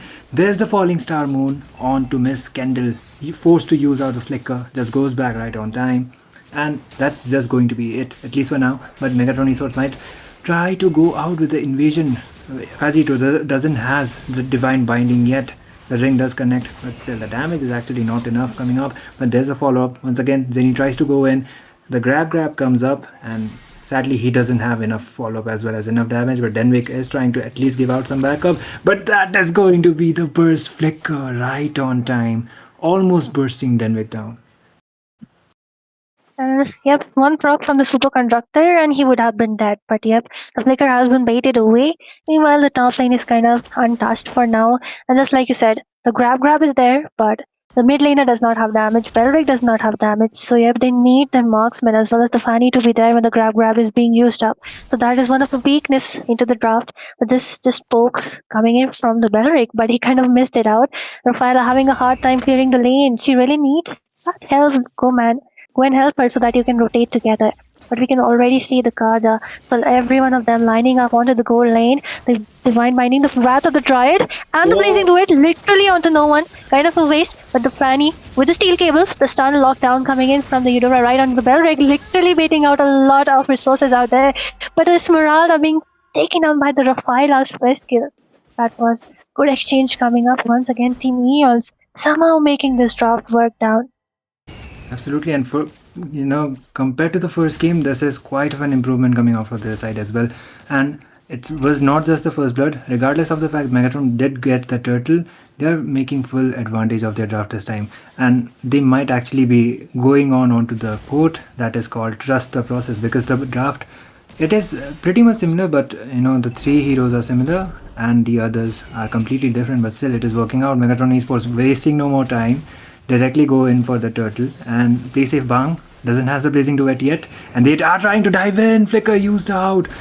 It was not a flicker actually, but Shiroyuki will be able to escape just like that. Ring comes up from the Harley, follow up as well as the blazing duet from play safe. Bang, Shiroyuki gets sticked up with the nom, but he is taking the tower damage. Sion will be taken down. Bakimur able to get the kill, and equal trade for both sides.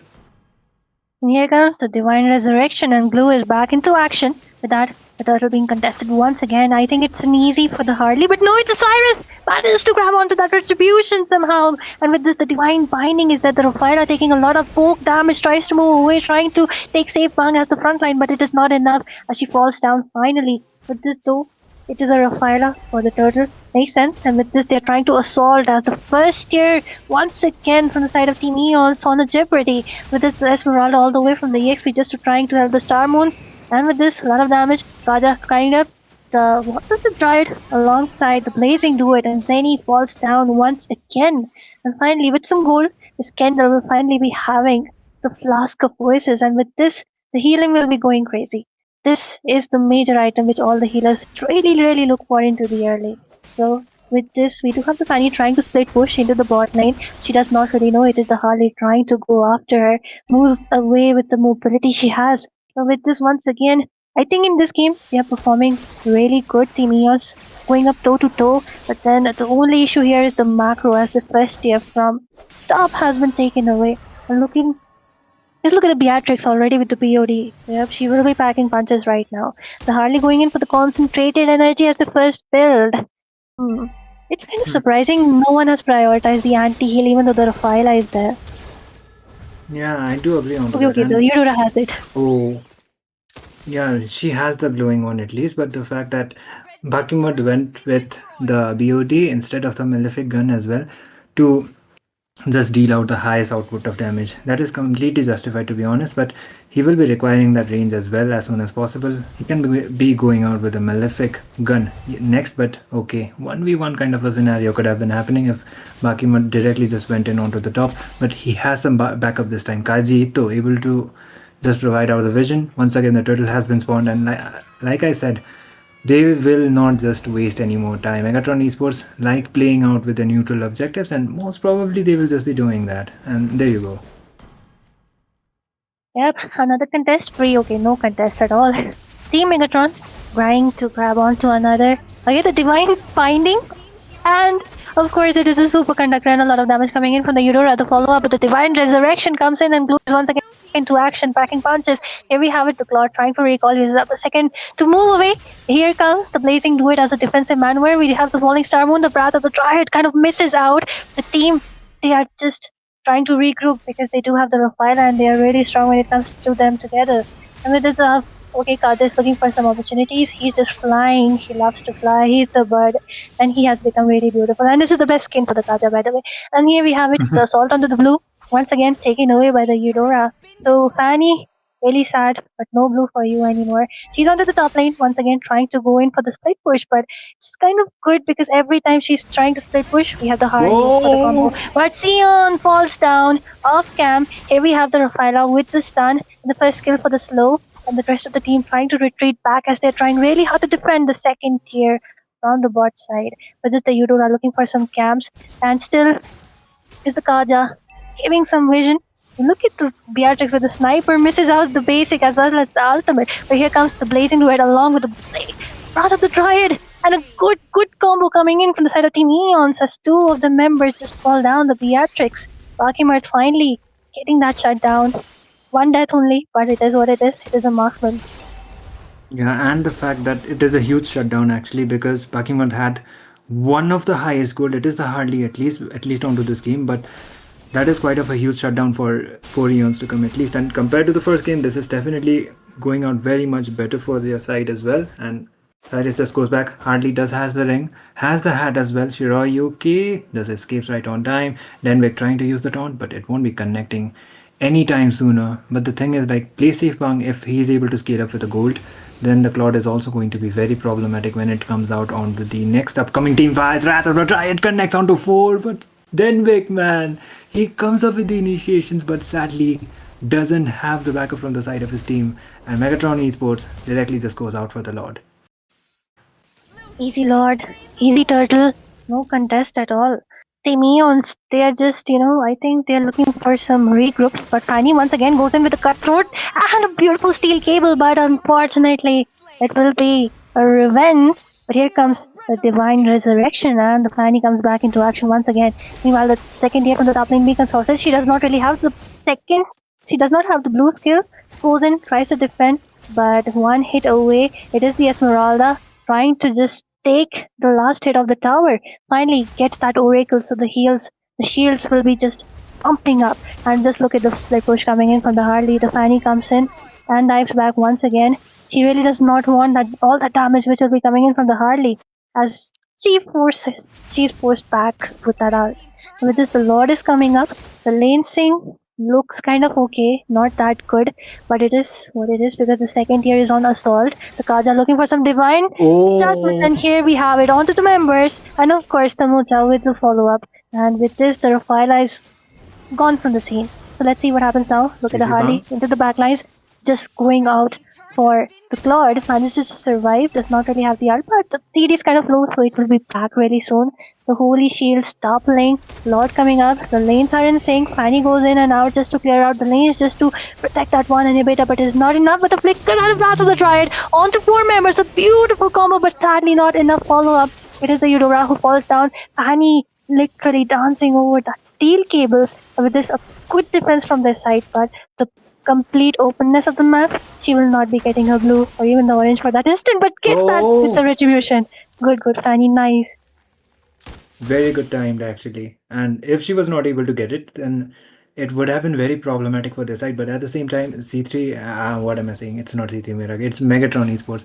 You know, the fact that C3 Meraki also had one of the lineups that was acquired by Megatron Esports previously. So I was just getting confused onto that. But anyways, coming back onto the match, Team Megatron Esports are only yet to get the inhibitor towers as well as the crystal to actually lock in onto the game. Onto the top side, there might be a fight before that. They will be trying to lock in onto the Fanny.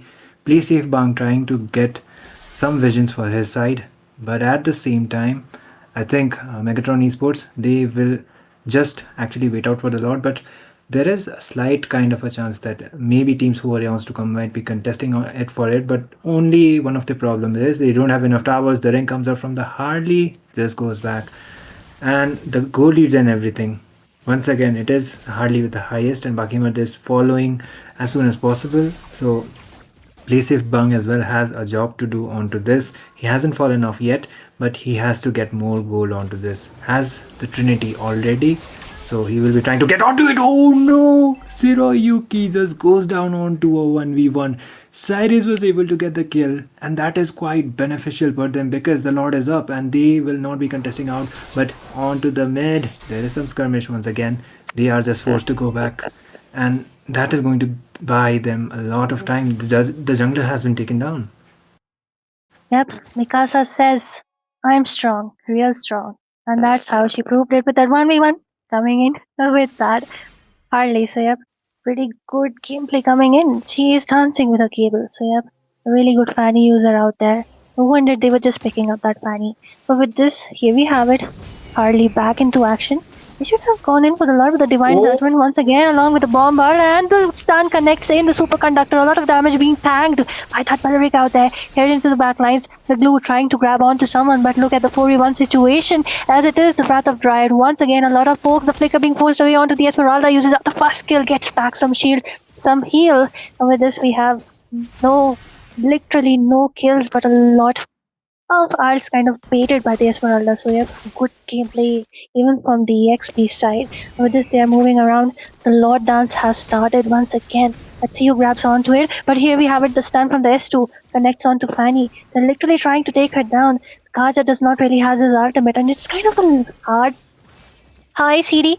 Let's see who gets that retribution. Lord is really low. It is the Bombard coming in from the Beatrix, and Kendall with the first kill grabs onto the Lord. The BOD in the hands of Cyrus will be packing punches, but Sion into the backlines will be taking down, but then it is the Claude back into action as a divide resurrection. Okay, it's a flicker. Once again, but Miss Kendall flickers away right on time. This is it.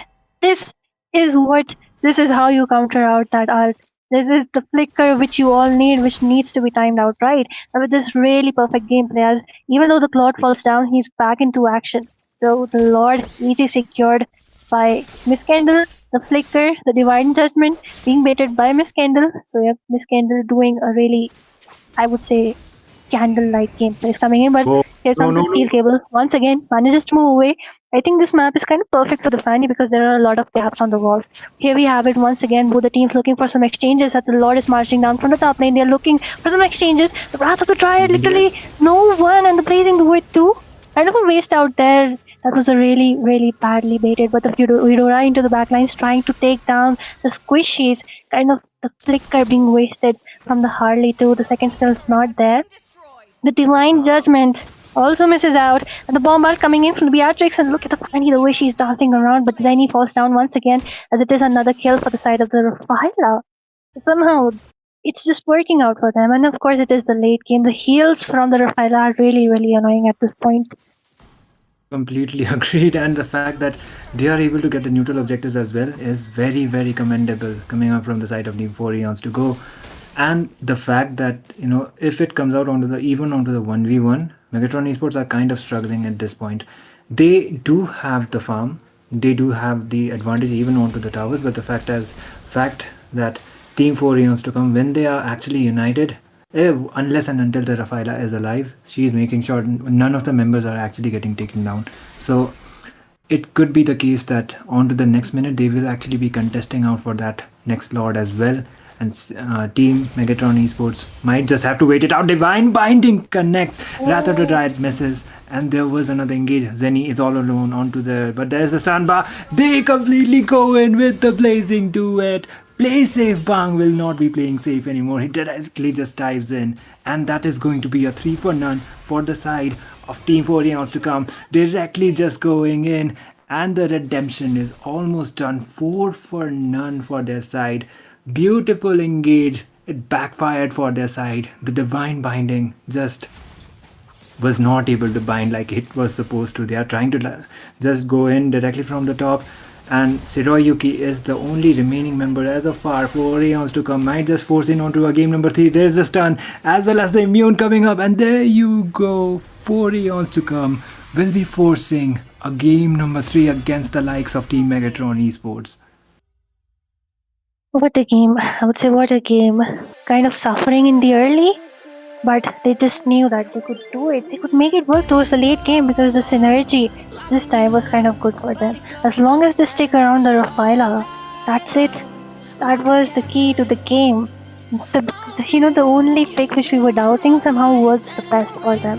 The way she was healing, the speed boosts into the late game. And I completely agree that if you're able to make it towards the late game with a good Rafaela, really hard to kill.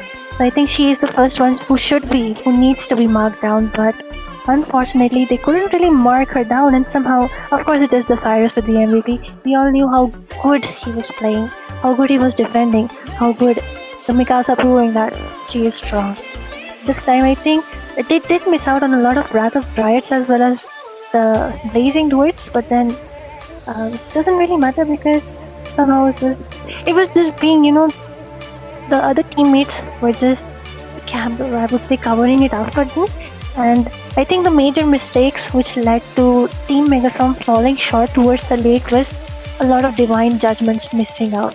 And I think that's one of the major crowd controls is the entire team the draft relies on, because one good divine judgment, the bombard coming in from the Beatrix, and of course the stuns which were being followed up by the Eudora, that's the kind of team composition, that's the kind of synergy which they are looking out for. But then if your major initiation which you have relied on, which you are thinking should be the one initiating everything, is just getting useless out there, getting wasted, that's how the team was getting into a disarray. That was the green signal for the Fanny to go in, because once the Eudora stuns has been used up, which the Blue was doing, I would say he was at least making up, Eudora used up a lot of stuns out there. And even if the pushies were getting stunned, Rafaela's one good heal, or she wasn't even letting the Harley come near the squishies with, because the ultimate is there. She was just stun locking them down, and it was just, a Uno reverse into them. So I think they played it really perfectly. So let's see how it goes into the third game. Tell me, what thoughts do you have? I kind of love the fact that Team 4 Eons to come actually went on with the code that I actually stated it out, and it was trust the process. Even if the Fanny as well as the Belleric and the Blue combination didn't work out onto the first game, they actually didn't decide to change up onto the lineup, and this time it favored the Fanny more because the Kufra was not also available. And the second fact, like you stated, that the Divine Binding was also missing a lot from the Kaja. And the third thing is going to be the Broken Walls map. She was able to take a lot of advantage because of that, and they were able to eventually neutralize onto that, and they were able to keep up with the gold lead as well as take the neutral objectives once the Kaja was baited out with the Divine Binding. Because once Kaja uses his ultimate, there was no proper playmaker for the side of Team Megatron Esports. So they just eventually just fell off, regardless of the fact that they had the lead for such a long time, and this was quite of a comeback from the side of Team 4 Eons to come. So I think it is kind of safe to say that Megatron as well, they are a very well-known org, and 4 Eons to come, they are kind of an underdog, at least for now, but I have seen that meme quite much on, at least onto the previous tournaments as well. So they are definitely improving and coming up onto the level as well, forcing a game number 3. So regardless of whoever wins, we have quite of a series onto our hands, Asuya. So I just can't wait to actually cast for the third game as well. You know what I am really surprised about right now? Maybe what I'm really curious about is Fanny. Will they ban away Cyrus's Fanny? Because we already saw them just prioritizing the Fanny as in the very first phase. And so we already know that his comfort pick is the Fanny. And in the second game, we could already see the way he was moving around so gracefully with that Fanny, so confident, literally carrying around the game for them, saving it up for them. So now, if Team Megatron, let's see, because even though they had a Kaja, even though they had a Eudora, somehow those two hard counters for the Fanny did not work at all against that Fanny. So let's see if they respect that and they ban away the Fanny for them. And if they do, really curious to see what Cyrus will be picking up. And the third game for the night will be starting as soon as possible. But before that, if you people have just joined, thank you so much for the love and support you are throwing onto the live chat. Like Asuya is saying, yeah, I'm kind of blushing as well, not gonna lie. And speaking of everything and leaving everything aside, few people still want to join onto the future tournaments as well. Like I already mentioned, Elydris Esports is available onto the Instagram. We have our Discord server as well. So make sure you do pay a visit onto there and stay updated with the upcoming updates, because this is the 1k prize pool and we will be coming up eventually with the bigger prize pool as well as the production will also eventually improve. So if there is some kind of mistakes or the mishaps are happening, then we apologize for that, but one thing is sure, that we will definitely more improve onto this. So the third game is starting. 4 Eons to come this time has the first pick. Let's see what they opt for. Or I think the Hirara, the Marcel, like they just constantly ban away the Atlas. They ban away the Marcel, so I think that would be maybe they just ban it out once again. Let's see if the Eudora is being banned away alongside that Hirara. And the thing is, Hanzo just got nerfed today, so the tank Hanzo is not that scary anymore, so you wouldn't be finding him onto the ban list anymore. Regardless, doesn't change the fact that he is kind of an annoying jungler. There we have it, Paquito, Marcel, of course the similar bans which we see. But the only thing I am curious right now is the Fanny coming up. Is the Fanny coming up or not? Or are Team Megatrons, will they be picking up a counter, something like a suppression right for that Fanny? Maybe with Cobra once again?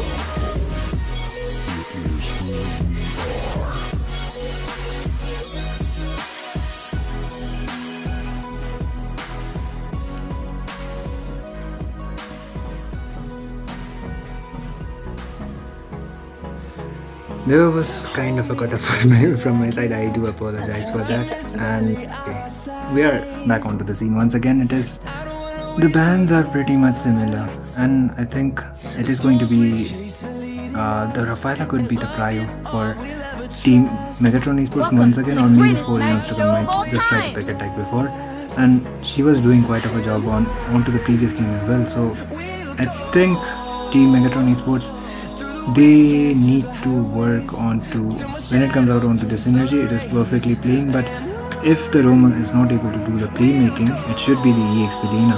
So it is going to be Zenny. Zenny is the EXP, if I'm not mistaken, and he can be using out the Barats for the playmaking, as well as there are other options available as well. The Belleric is banned, and this should be 4 rounds to come.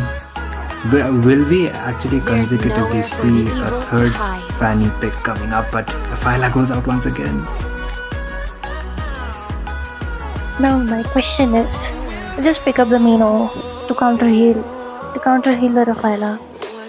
They can do that. Or if they do pick the Mino, then if the Fanny is picked up once again, their only option would be to go for something which can suppress the Fanny onto the EXP.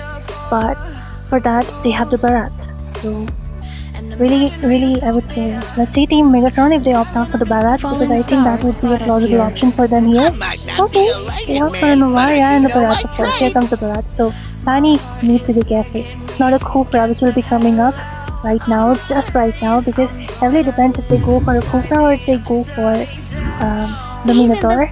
Of course, the Uranus with the Rafaela. And the Hirara, I just forgot Hirara was open. And Cyrus this time does not go in for our Fanny, but we have a Hirara, so really strong early. A level 2 gank might come up, because at the end, their mid laner is weak. She is a Novaria, can't really help if the invasion comes up. Let's see what Team Megatron decides to do right now, because the 3 picks are good. Melissa is also good. She can even be safe from Hirara, but then has to time that ultimate really right before she gets immobilized, before she gets that stun with the 1-2 combo. What's your command? Yeah, that's the thing. And for 4 rounds to come, they are not risking the Fanny as well when it comes out onto giving them the Fanny.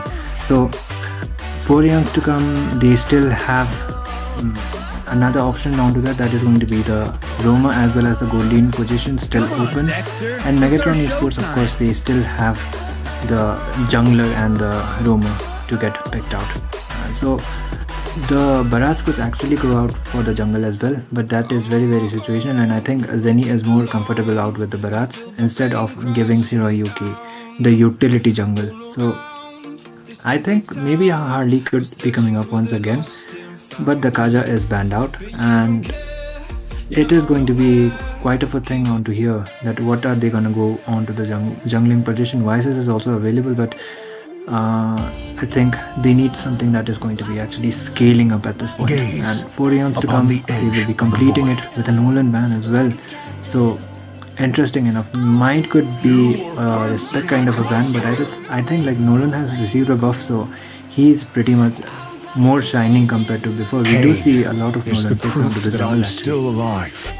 You know what? Go for the lane. The lane is open, and he will be scaling just like you said. And he can mark down the Rafaela if he wants to. So the Rafaela will be forced to be on the Purify if she wants to escape, or maybe forced to be onto the Flicker.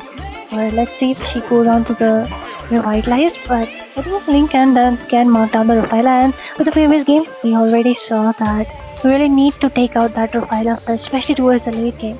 But right now with that Brody and the Badang pick, I find it already hard for them to mark down that Rafaela since she will be safe. If anyone dives in for you, you have literally two anti-diving. One will be the Badang, they call him Badam.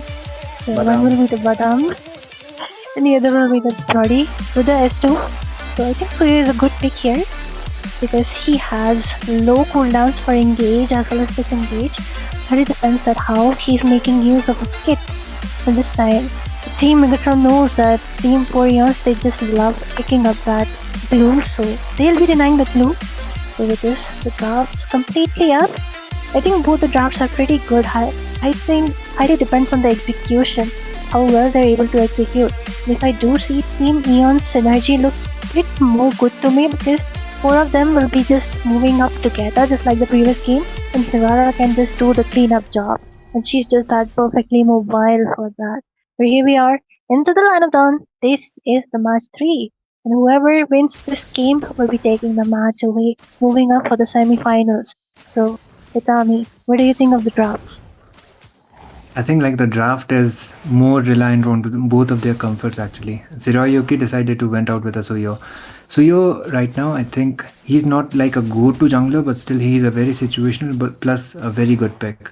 So regardless of the fact that Suyo is not as strong as before, he still works out very well. First blood already onto Baki, but that was play safe Bang. I think he's not playing safe anymore. He's playing very aggressively and he gets the first blood as well.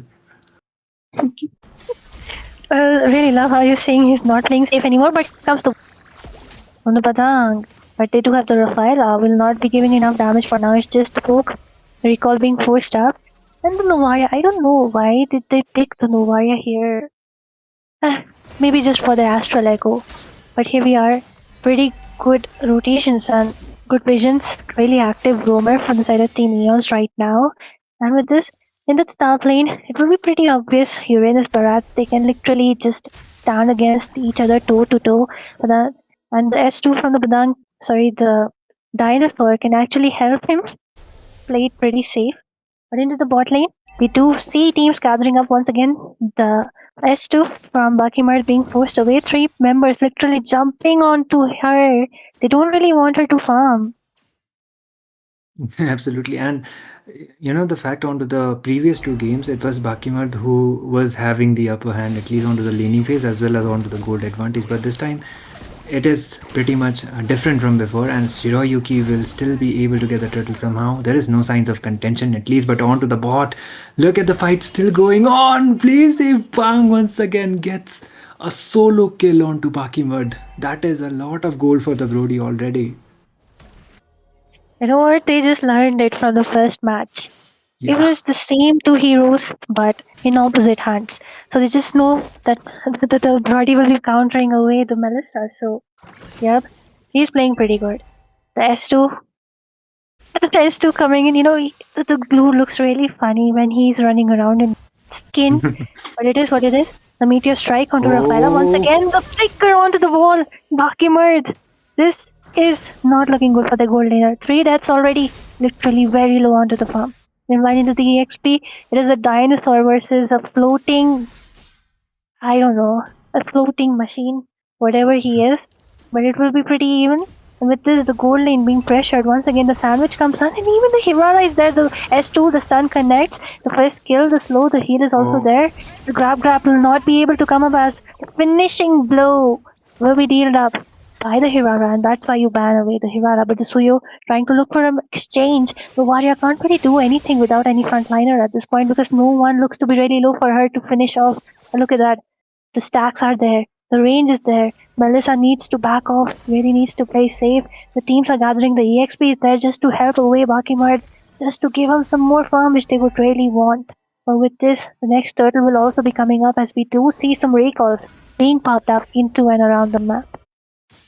Yeah, and the fact that this is not the head start that Bakimard as well as Team Megatron Esports would actually want for this side, because only onto the span of 4 minutes your gold laner being taken down thrice is, you know, very problematic, especially onto the fact that that is going to be one of the guys that will be heavily reliant onto you when it comes out onto the late game. So for Aeons to come, they are completely aware of that, and they are trying to mark out Bakimat as much as possible, because the Brody has the range advantage and they are just making full use of it. But there might be a fight before that. They just go back right on time, but contention comes up from both of the sides.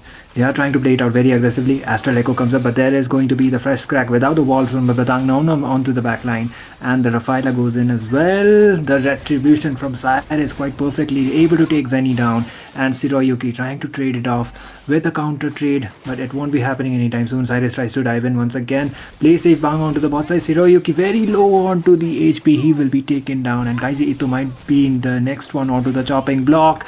Bakimud goes down, Kaiji Ito goes down. Megatron Esports not having the time of their lives at this point. 8-0, as well as the turtle goes out for the side of Team 4 Aeons to come. Pretty aggressive gameplay already, and I mean, just like I said before, the dinosaur is really good when countering assassins. He also, literally locked down the Hirara, but unfortunately the damage follow-up was not there from his side because they were kind of lacking onto the goal. But the S2 and the stun from the ultimate giant connect onto the glue, uses up the second skill, makes up some stacks, but will not be following up. The Uranus all the way from the top lane, the models being connected, and Bakimur trying to poke away the Uranus. The Meteor Strike kind of missing out there. The 3 versus 2 situation, the stuns coming up, the S2 from the Uranus just to move back. He can heal up pretty safely now. The slow from the S1, the Rafaela, the Meteor Strike kind of missing out once again. Hirara kind of really low, and of course here it is. Suyo falls down from the hands of Hirara, the S2 just trying to pull someone towards them. The Astral Echo, the S2 kind of connects down. Here we have the Bakimart with the models kind of with a flicker coming in from the blue, trying to stack it up. He manages to grab on to that ultimate, and of course it is Bakimart who takes that shutdown on to play safe bang. The Nom coming out, the stun onto the wall. Here it is the models once again, and Tamucha gets that shutdown. And with this Team Megatron making a way back, but the flicker being used up, the glue being forced inside the turret, kind of all alone, tries to run away but can't really do that. As play safe bang comes back into action, take that kill onto the glue. And with this Team Megatron literally looking for some exchanges, looking for some team fight, but right now kind of lacking when it comes to the goal and the micro. With this, the next turtle coming up. Let's see if Team Megatron contests for it, but don't really see it. It's a free turtle for Cyrus. Yeah, and the fact that, even the goal lead as well as the, unless and until there is no overextension coming up from the side of Team 4 Eons to go, they are not losing out any members at this point, and they are just trying to play it out very aggressively as possible, but making sure that Rafaela is actually onto the team fights, because she's the one who is actually providing off a lot of heals onto that. So I think for the side of Team Megatron Esports, if they actually still want a chance, a really good chance onto there, it would be trying to mark play safe bang as much as possible, because the Brody is already onto a rampage, and it is giving the deja vu that Bakimut gave onto the first game, and it was like 2 to 3 times he was almost solo killed. So the Melissa is not having her time of her life now, but she is one of the heroes. Regardless of the fact how many times you take her down, the damage is still going to be there unless and until you keep up with the farm. But looking at the farms and everything, look at the Brody. Has a lot of gold onto his name, and Bakimud has to catch up onto this. Almost over 1.5k gold lane difference. Oh, there's a fight once again onto the mid. Mega kill for the Hirara. Kaiji Ito goes down. There's Nom as well as the first crack connects out to 3 people. Complete dive in as well as the very good initiation coming up from 4 Eons to come. Look at the Hirara still able to sustain it out, but she will be taken down. A huge shutdown for Tamocha, but onto the cost of 4 of her members. The jungler will be taken down, but 4 Eons to come will be able to get most of the towers. Yep, and with this, the macro lead completely in hands of Team Eons. There only one, not even a single tower has been fallen. So, yep, the level gap is there, the gold gap is there, the macro, the micro, everything into the hands already, and somehow Team Megatron not able to out-sustain that. The synergy is not coming up. I do see the Barats giving good sets, giving good nom-noms, but then you have a Novaria. Can't really give good follow-ups because she needs to charge that second skill, and till then, till the time she charges that second, that nom nom, that stun window, it's already gone.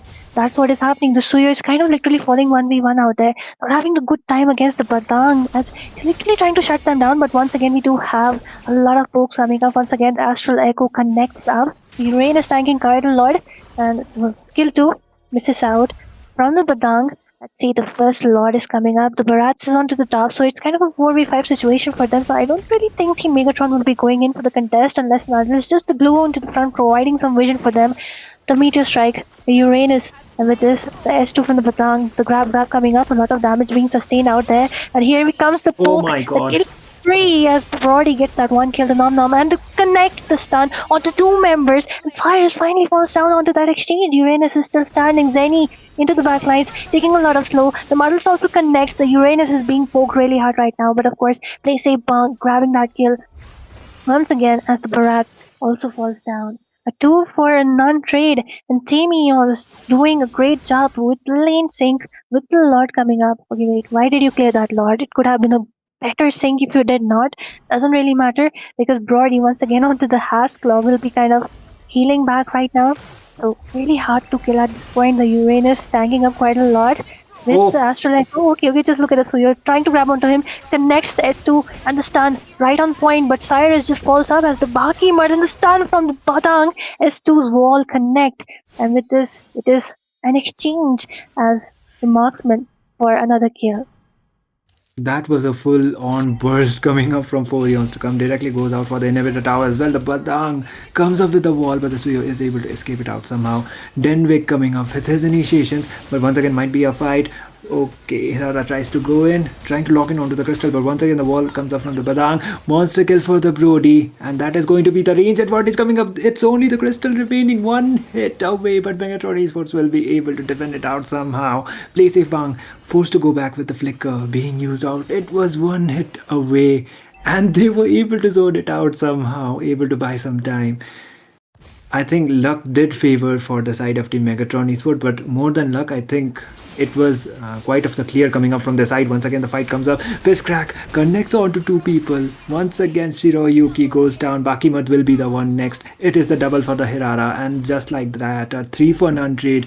It's only the Mocha as well as Zenny remaining to defend out onto the base. They are trying to directly just dive in. Hirara once again goes again onto the back line. There's the shutdown, and 4 Eons to come will be doing the comeback. They come up with a reverse sweep, and they will be securing the game number 3. Not just yet, the minions are not available, but okay, they completely dive in this time, and it is the GG game over. What a comeback story, what a reverse sweep from 4 Eons to come, able to swipe down Megatron Esports. Yep, really aggressive gameplay. I think the strategy of just shutting down the Bakimura, because I think they just saw that how much impact Bakimura had on the first game, and just shutting him down onto the third game just literally won it out for them, because Blue couldn't really provide a lot of front line for the Melissa. She was already low on gold, she was literally getting sandwiched, but the same goes for the Novaria. She is really situational kind of pick, because the S2 charging is what makes her. You can't really give follow-ups rapidly. You need to time it beforehand. The synergy has to be perfect. She needs to look out that she is wasting that S2. And even though she did hit the mark and the Astral Echoes were there for the vision, but that doesn't really matter, because nothing to save Bakimar, the marksman on which the most of the damage potential lies. And of course the same goes for the Suyo. He is going for the Sky Piercer. I don't know why, because literally on 4 deaths already. Shouldn't have gone in for the Sky. But it is what it is. The Suyo was literally losing 1v1 against a Hirara, and that, I mean, he can save himself. He can't really go in for and kill down that Hirara, but then you can save yourself.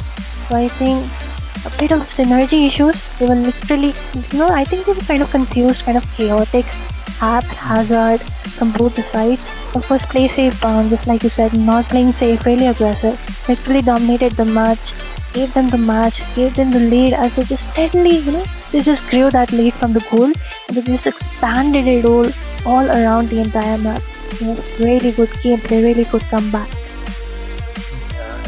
And quite of an analysis coming up from your side as well, and I think Team Megatron Esports as well, they were aiming for a clean sweep, but it ended up as a reverse sweep for the side of Team 4 Eons to come. So I think like the draft was not exactly the problem, but the execution was also there. But one of the main priorities for the side of Team 4 Eons to come onto the third game was trying to lock down Bakimant as much as possible and make sure he's not getting enough farm to capitalize more than the Brody. And they were able to do it.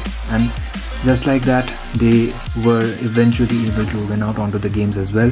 And I think onto the second as well as onto the third, Megatron Esports, there were some kind of miscommunication from the side, because even if the Roma or the EXP is engaging, I think the proper follow-up is not coming up. So if they actually work onto it, then maybe better results coming up for the side of Team Megatron Esports as well. But congratulations for the side of Team 4 Eons to come, because they were able to pull up a reverse sweep completely and onto a very dominating fashion. Honestly, that is how you actually come up with a redemption. And with all of this, tonight's matches are officially over, and tomorrow, I think it is tomorrow, that we will be coming up with more actions, more BO3s, and we will be getting our finalists as well. I think it is going to be soon onto the next few upcoming days. So thank you everyone for joining. Thank you for all of the support you are giving onto the stream. Make sure you are active tomorrow as well, and make sure you are coming up for the supports too. Till then, good night everyone. Stay safe.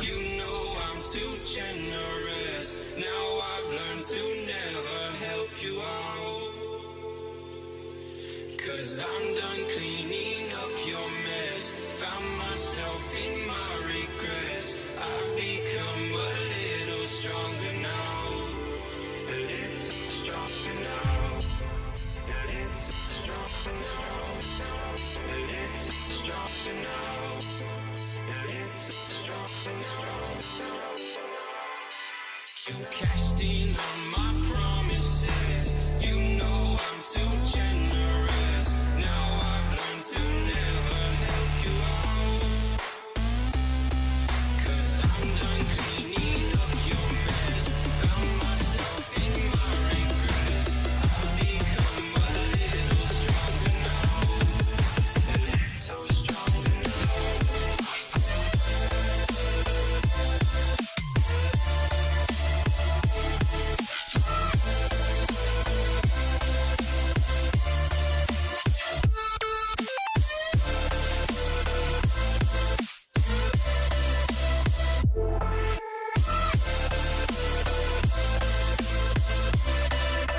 Casting on my promises. You know I'm too generous. Now I've learned to never help you out. Cause I'm done cleaning up your mess. Found myself in my regrets. I've become a little stronger now. A little stronger now. Open eye,